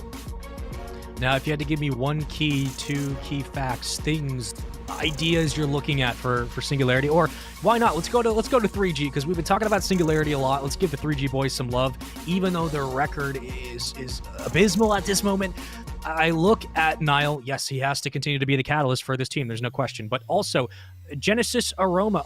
What are we looking at for this team? What do you need to see from one of these players to rally the troops onto Raid and get them to a game 4? What we will see is Nile and Circle doing damage. This is one of the stronger submachine guns from the side of 3G. And for that point, that control point, he's going to be crucial in their efforts to maintain control of it. Still, he's going to have to deal with Maple firing on him from either top Laundry or top Art, and that can't be easy to deal with. The secondary decision-making for 3G needs to be in complete succession. It needs to be on all points. You have to be able to move through your progressions through mid-map. If you can't, you will fall behind quickly. We got Raid control. Raid's back. I feel like I'm smiling in all facets of my skin. This is it's a great map. It's one of the best maps in Call of Duty, period. I love the fact that it's back in rotation this year. I love the fact that it's for all 3 game modes. It makes me such a happy person, and that means we get to watch it for game 3. Singularity, you guys know the deal. They're up 2-0. Team 3G, if there was ever a time to say desperately need a win, now is the time. And we'll see them off the start. We'll see what Maple can do. Never miss an opportunity to talk up how great of a map Raid is. We have Maple taking point on poolside. He's going to find his first engagement and win that one against Nile. The submachine gun player falls early here. Again, this is a game mode with a pool of lives, so take a look at the bottom portion of the scoreboard to see what that's looking like. Maple's still alive here as he finds his 3rd engagement. He connects with another kill, moving up with the support of his team spawning just behind him. They find progress for the first tier of the but shooting out of money window is Nile, back with a vengeance. He's able to connect with Detain for his first kill. Still waiting on support from stairs. That's going to be player 6 next to him is Genesis. Finding the kill, he's going to enter into the site here, and they should have support to be able to force Maple back, and they shut him out. So, good response there. However, we did see nearly a tier 2 tick progress completion from the side of Singularity. And I like what I'm seeing because they're going towards Spiral. They're just saying we're going to get both at the same time. So 1 tick onto A. 22-23 lives in favor of 3G. 1 more will drop. Genesis is going to pick up a disgusting kill. Trying to work through Zig. And now he works through the back of Spiral. Can he find Detain? He finds the foot, but teammates are there for support. It's Aroma picking up 1. Gunfight goes the way of Detain, I guess. Nile picks up the 2nd. Bids will pick up Nile. They trade back and forth. The 2nd tick is in onto A. B is still being pushed. Singularity have numbers there, 18-16, 2 to give. And now we start to see Bids at the bottom of your screen in basketball court. If he picks up 1, then you pressure through money. But for the moment, Detain on your screen has to find Nile. So weak, still finding the progress onto B. It's Aroma in the back. 1 gets shut down, all thanks to Detain. And the numbers start to follow in at Team 3G trying to stop the progression. If you're Team 3G, you're going to need Disarray to stay alive. You need this middle map control to be able to cut off anyone coming to the A site. That's actually going to be Genesis taking it over for him, as they have to keep flipping back and forth because there's so much tick progress being made for both teams. Kills being traded. It's a slugfest at the moment, as Team Singularity is contributing their resources to both sites at the same time. Progress on A is looking to be completed. Top art is now connecting with a huge headshot on the bids as he steps into the site to reset the progress. 14 seconds remaining on the clock. Maple in position to lock down B alongside Denza. Let's see how it unfolds with disarray around the corner in the court. Gun engagement goes in favor of Team 3G, but and in the end, they're able to still capture it. So now it's all down to point A, Space. Nile with just a massive kill because, yes, you give up B, but still, I mean, look at where the spawns are for the moment for 3G. You can work through Spiral and just funnel through one at a time, just siphoning the resources there. 6 and 6 for bids off the start. Maple 5 and 5. Everyone else around dead even will give or take 2 kills. 2 will fall. Singularity picking up a couple. Denzo on your screen, very hesitant to move out. You have to move through the ARs of Aroma, but Disarray is there. Whoa! Pick up the kill, man. Aroma picks up one with the nade. Numbers there for Singularity. They're going to hop on in. The progression's still going. They're just going to cap this, but finally Nile comes in. He can't get the kill. 2 more to worry about. Singularity with a very awkward rebreak, but I guess it works. The progress was good enough, and Singularity are able to funnel on through, pick up 2 kills on the rotation, and they find the first cap of this game on offense. And Raid is a different map than Garrison. It is a different map than Checkmate. Defense is a lot harder than it is on those two, and you have to be able to pick up the kills and Spiral in and around. Thanks to Nile, they were able to hold on, but Fox, at the end of the day, you just weren't able to outslay. That rhymed, who cares? 3G, they dropped the first round. Yep, and as you mentioned, it's that defense is so difficult, right? Because if you're committed to one site, you are not going to get to the other just as easily. Taking a look through the eyes of Singularity, we see a 3 streak and a 2 streak in the side Oh god! Oh god! Engagements, bids connects with 3. That's a big stop right off the bat, and he's able to defend Zone B very easily. Not much of a response, but coming out of bedroom is 3G for their next attempt. No one's home. They could hop right onto the point, and Team Singularity needs to bite down. Tane thinking about it. Just underneath. Bids on the other side. 1-2 punch will come in. Possibly no. Bye, Bids. We'll see you later. Denza with 1. Nile drops. Denza with a 2nd. Everyone starts to drop. Detain coming in for the 3rd. Genesis with the cleanup. 1 will fly in. No one's near the point, but Team 3G have committed a lot of resources towards B. 6 life differential in favor of Singularity. Trying to spawn trap. Not going to work this time. 2 kills will fly back. 3G have plenty of time to be able to move towards A, but they're not even committing any resources over there. They are so committed and so determined to get this tick in. They'll get the 2nd. There it is. Only 1 more needed. Denza's moving through money. He's in kitchen waiting and ready. And it looks like they might just be able to pick up B. I think Singularity's giving this up and electing just to go back to A. Yeah, that's going to be the end of it. Maple's going to have to be the player to find at least 1 kill as they rotate over towards the A site. He's already got his team supporting the defensive front. As he finds 1 kill, they end up trading it out, and it zeroes out to not much. But defense is still in favor of Singularity. We got player 1, Bids, is on pillar patrol. Nile shuts him down, so middle map wide open to the side of 3G. At one point, it was like a 5 or 6 life difference for Singularity in favor of them. And now you're just looking at 1. Another kill goes the way of Singularity. It's 16-14, minute 32 to go. Denzel on the other side of the blue truck's going to get tagged. He's going to win the gunfight somehow. Detain finds the 2nd, and numbers begin to fall for 3G. It's currently chaos inside Spiral. 2 will be traded back for 3G. They get the numbers there. Bids picks up a 3rd.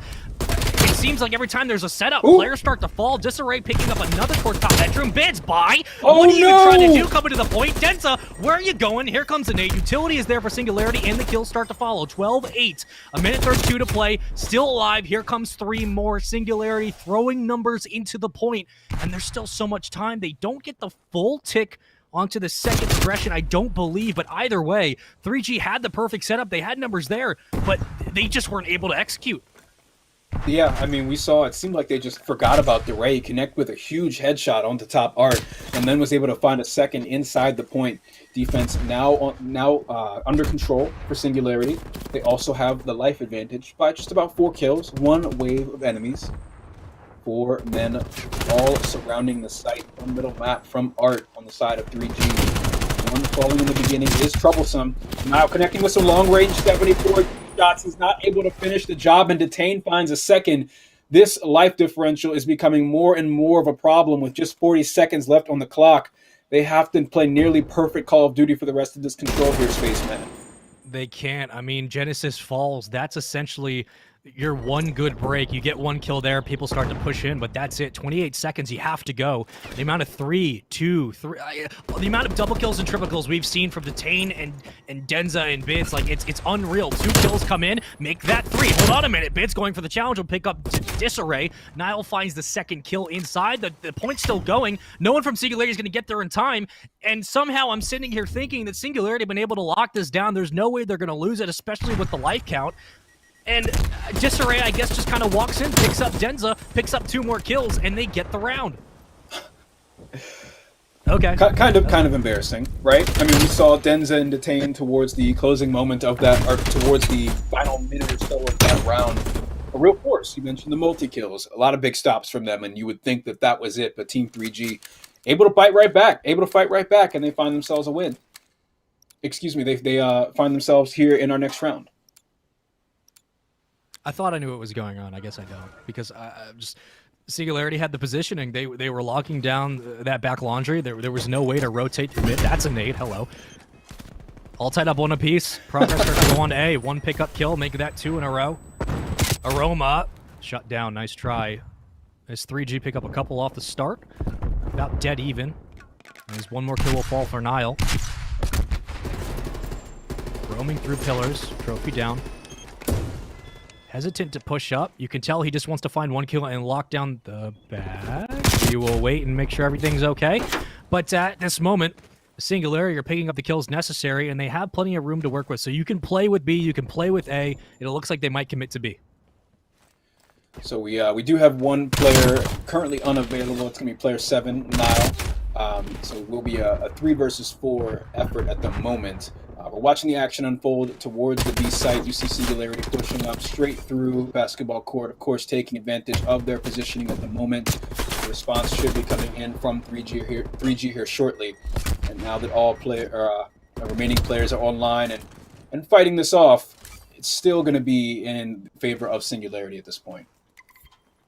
We will probably just continue. We'll make sure we get some information on that. But at this moment, we still have plenty of opportunities to be able to capture B and A of a tick and a half for both.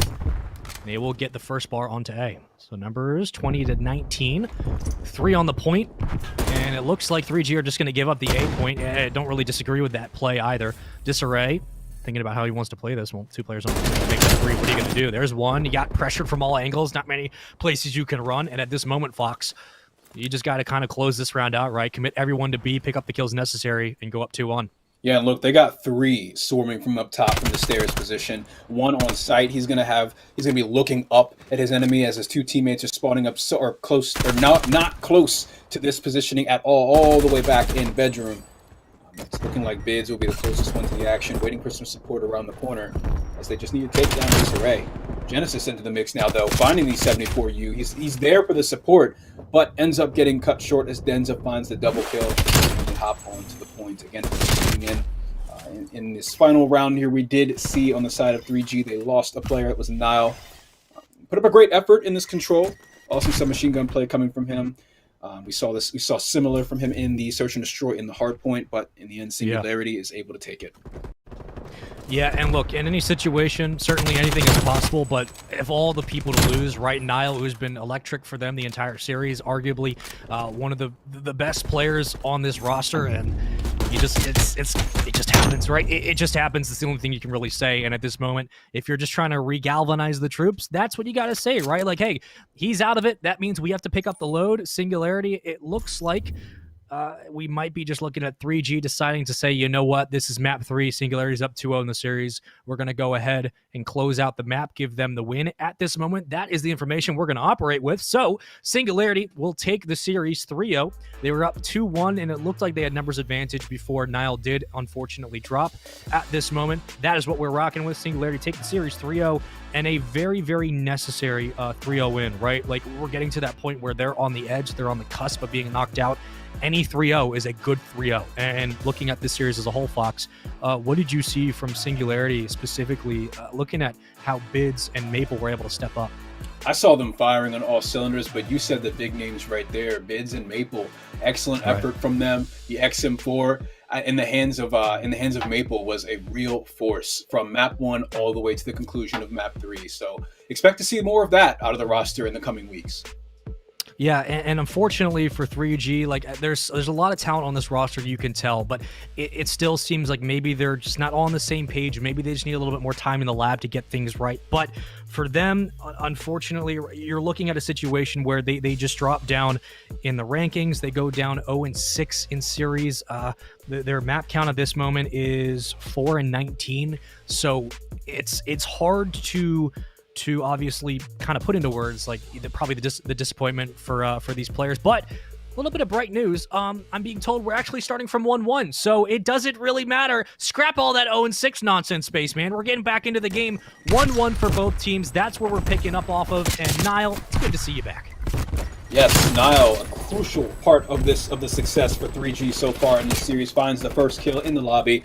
It's a bloodbath here as we get to control point A. Niall still coming back with a vengeance. He's able to find 2 kills in defending this point. He knows the fight is still coming from Art. With no control of mid outside of Aroma, he has to stay alive here. He's able to do just that, finding that first gun engagement. He's got the support of Niall as it looks like they're moving over to stop the progress at Site A. Another big kill from Aroma, tags at the second, unable to finish the job. The long-range shots from Genesis peppering him and finishing it off. And we see Tick progress halted once again begun once again at the A site. He's alone. Niall's at mid-map. Because he was near that courtyard, he actually gets the sponsor 3G back to the basketball court, so they can just keep putting numbers up on B. And he is still alive, so he can just move his way to A, and now you can split the resources. This has all been on Niall. 6-0 on a 6 streak. This entire setup, this entire defensive hold that's led to this life differential, this is all Niall. All of him going through mid-map. And the spawns are still favoring 3G. Look at where they are at 50-yard line. They have completely locked down Raid. There is nowhere for Singularity to go where they won't be spotted. Denza has to win the gunfight. Niall trying to stay alive. Teammates are there for support. Disarray finds him, the Guardian Angel, to keep Niall on the streak. And Niall will drop, but finally, 21-13. Talk about a restart. This is one hell of a way to come back into control. Oh yeah, what a great minute of Call of Duty. We got 10 seconds left in the round. You're going to need to see Team Singularity put something on the board here. They have progress being made at both control points at this point in time. So we're going to see a split coming from 3G. They send 2 players towards B, 1 sitting mid looking over through pillars towards A, and it looks like they're going to have to give that one up as all resources spent towards the B site to clear it out. Tick progress is made all the way through on A, and point secured. We get another 60 seconds on the board. Maple is so stupid underwater. Never mind. Anyway, Aroma picks up the kill, and they're going to lock down B again. Still a minute to be played. A is completely gone. Denza with 1 in kitchen. On the other side of the top part of your mini-map, it's Genesis and Maple so close to one another. Aroma still alive. Disarray picks up the kill. Numbers advantage again has dwindled down, but 12-8, 3G still in the lead. Genesis underneath. Going to try to work through the bottom of Mansion. And here comes Denza towards those water steps. Will he get spotted? He might. He will. Yeah, gets cut down. Genesis with the kill. Going to get traded out. Maple's going to be there. 10-7, 10-6. 25 seconds to go. Singularity have to move their way onto B. High-intensity gameplay going on for the closing moments of this control point. Just 20 seconds left on the clock. Big finds himself on a 5 streak. Detain hops on the point. He's taken down Niall, who came back into this map with a vengeance. Again, if you just tuned in, tied up 1-1. A replay of this map is underway. 15 seconds on the clock. We're working through Tier 2 progress in control point B. Staring down the sight to this XM4 in the hands of Maple, you see the damage that he can do. He's taken down after his first kill, but the support just over his shoulder. It's not too far away. Detain closes it out for Singularity as they capture the point. And this is a round where we're looking at 24-16 life favor for Team 3G. And they somehow just are not able to hold on to B control. And that's just all credit to Singularity. Picking up kills like this in the back. Bids consistently 2, 3, 4 kills. Niall was cut down twice off spawn. And there was moments in that game, moments of brilliance from 3G where they are controlling mid-map, 50-yard line, have spawns locked down, know where Singularity can go thanks to Niall. And they find a way to lose it. And you just look at Singularity again in this matchup and you say, what can they not do? Bids 10-6, Maple 9-6. Everyone else contributing. I don't care about the stat line. And with about a minute 30 to go here, again, into round number 3, we have restarted this game. It was 1-1. Now it's 2-1 in favor of Singularity. Only one more round needed for a 3-0 win in the series. This is their game to win. They have completely shut down all of the momentum of 3G. Hopping onto the site here, we see Team 3G taking point as Nile, who's been in course so far since returning on this map. Tick progress well underway for Tier 2. There's still some offensive front coming from the side of Maple, hopping out of Laundry, hoping to make a difference. Getting his toes tagged up by Nile, who's not letting him any closer without a red screen. Firing onto the car just next to him, he connects with another kill. Still, it's only one kill in favor of Singularity as 3G continue to hold on tight to the A site. Now we're moving over to B. Several players around the corner. First one in kitchen, Denza comes out on top. That's a big stop. But we still have Genesis close to the action. He's shut down too. A staggered push as one player on middle map engages kitchen. Can Disarray win this one? Looks like Denza's actually going to opt to back off, re-engage. Money Room is under contention at the moment, detained behind enemy lines as well. That's a huge stop. The spawn is upset. They can't make any progress with Detain alive like this. The driveway spawn is so detrimental to 3G right now. Well, 3G were able to capture A with about a minute still left, so they had about 2 minutes and 10 seconds. You can afford to slow the game down, but they have not been able to find the trades necessary. Singularity individually are picking them apart 20 to 18. Doesn't look like a lot, but I'm telling you, the momentum has swung completely to the boys in green. They're going to move towards the B site. Disarray doing his best to find one kill, will not do so, and just playing your life is so crucial. Detain with the help from Maple. They shut down 2 players. Aroma now in water. Detain's going to get cut down from top mansion, but look at the life count, 18 to 12. It has collapsed, fallen so far down. Maple continuing to pick up kill after kill. Nile doing the same thing. I'll hold on for a moment. They still need to move their way towards B though. You have a minute left. You burn about a minute 18 off the clock. Haven't gotten any progression. That's the problem, Fox. They've had a minute 18 to get 1 tick, and they have not been able to do so. Nile approaching 20 kills. He watches his teammates fall before him on what could have been an excellent push towards the B site, but control is returned to the hands of Singularity. We see a 4 streak on Maple. We see a 2 streak on Denza, 3 on Detain. Life differential is growing steeper and steeper as Team 3G only has 6 lives remaining. Lots of back and forth on the pillars here, but we see Disarray come out on top. Is it enough? We don't know, as that life pool is steep on the side of Singularity. Denza fought a 1v2 at the top of the map and said, yep, this is the play, and just immediately gets obliterated. So Singularity feeling pretty confident about these individual gunfights. I would too, but hold on a minute. 10-3, this is going to be pretty impossible, but I will never say never. They're on the point. They need at least another tick, and they're getting close to it, almost halfway there. Genesis has to watch the cross, but if you're Singularity, you just push as a team. You play the trade, and that's what they're going to do. 10-1. No way you win this. They won't. Singularity make quick work, and that'll do it. Again, it was a restart at 1-1. Singularity were down in life count. They bring it back in round number 3, and in round 4, they absolutely smoke Team 3G off the map. Nile could only do so much, and Singularity get, again, a very decisive 3-0 win in the series. They needed this. For Team 3G, now you move to 0-6 in your series. Now you move to 4-19. And we look at this team and we say there's potential here, but maybe something needs to change, because even with the advantage, even with having the kill lead, they still found a way to lose it. And that's what scares me. They just were not in control at any point in the series. Oh, yep. Just have to take a breather. Ali, you were able to watch all of it from the side. What did you think? What do you think of this 3-0 from Singularity? It was almost expected, but also a pleasant surprise. I wasn't expecting Singularity to come out so hot in the control, just because they are a very high engagement team. I was expecting them to play with their lives a little less importantly, as they do in their hard points, but they closed it out very cleanly. And the S&D Singularity, they got caught off guard by 3G by just a little bit, but they ended up to keep composure. They changed up their play style a little bit, and it ended up closing out in the end. And I feel like this is the series that Singularity really needed. I look at the S&D, Fox, and I think that again, we're going to bring out old stigmas. S&D is the swing game, right? Like, that is the moment when you needed to be able to pick up a game in the series to really change the momentum, to at least flatline Singularity a little bit. And with an S&D that went so back and forth and was kind of so predictable from both sides, the fact that you don't pick it up, I feel like because it was so predictable, that does more damage than had you just gotten blown out, because you should have won. You had it in the palm of your hand, but you just weren't able to close it out. And then you go into control And there's moments where they have the lead, they have the kill differential, they have the ability and the resources to close out this game, and they let it go. They just let it fall away, and Singularity took what was theirs. They win the series. You see the recap here. It was 250 to 222. Hardpoint win in game 1 on Garrison. We go to the same map for S&D. They win it 6-4. And then we go to Raid, and they just never looked back. Even after the restart, I'm thinking, okay, 3G have just blown the doors open. And Singularity said, nope, that was just wind. We're still here. And they were able to win it. Fox, your thoughts on the entire series? My thoughts on the entire series is I think that everyone at home should shoot a good tweet over towards Nile and Maple on both sides in this matchup. We saw great effort coming from them. In the end, Singularity was able to close it out 3-0, but the fight never left Nile.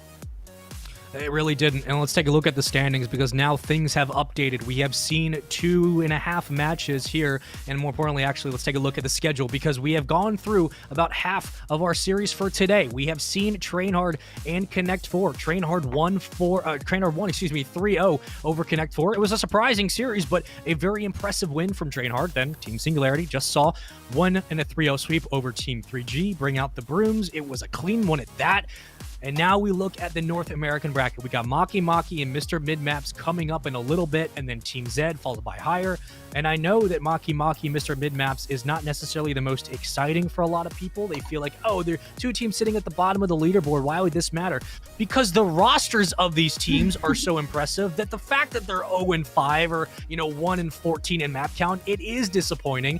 Allie, talk to me a little bit about, even when we look at a team like Maki Maki, Hollow, Jimbo, Sib, and Cells. You have Jimbo, Sib, and Cells on the same team. Sib, who was arguably the best amateur from last year, and this team just can't find anything. They can't even win 2 series. What's the deal? No, absolutely. I mean, I look at this team on paper, automatically my brain turns to, disgusting and absolutely, I'd be terrified of this team on paper, but now we see what their series are looking like, and it's like, what's going wrong? We have yet to see their match today, but we'll be going against Midmaps, which, has a couple veterans on it. It's got a couple of our ancient players, and, I'm looking towards our young guns a little bit more, but, it's such a toss-up. Neither of these teams are going as we would expect them to. Yeah, they're really not. And Fox, again, like Ali said, Draza, right? Former pro, was Optic Gaming last year. Fellow, former amateur champion, now currently signed to Dallas Empire as a sub, and former pro. Decimate, Nagafen. This is a stacked team. This is a team that when they made the announcement, everyone's like, oh God, they're going to run the circuit aside from Wester, aside from New York Subliners Academy. These should be top 3. They have yet to win a series. They are struggling. I think they've won 1 map or something like that. So it's just talk to me a little bit about this team. Yeah, they're 0-4 at this moment. They've won 1 map. Why are they struggling, do you think? You have 4 veterans on there. What's the deal?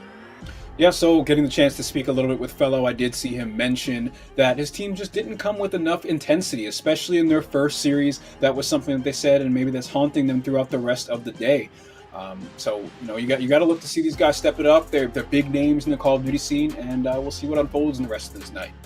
Yeah, I'm really interested to see, again, the composition on the field, because it's one thing to just kind of shoot the stuff and talk about, oh, I like the way that they play, I like the way that they're all structured, but when you see them on the game, on the actual field, that's when things really start to become apparent. How flagrant are their problems? How good is their success? We can only wait and discuss, but until we get to North America, we need to kind of take a break. So we're going to throw it to a commercial, we're going to kind of slow the program down, and more importantly, we will be coming back with the North American bracket at 5 p.m. Pacific time. So we will see you guys then. We hope you get some refreshments, get some food in your stomach, and when you come back, we got the North American side of the Challengers Elite Series, and we will see you around then.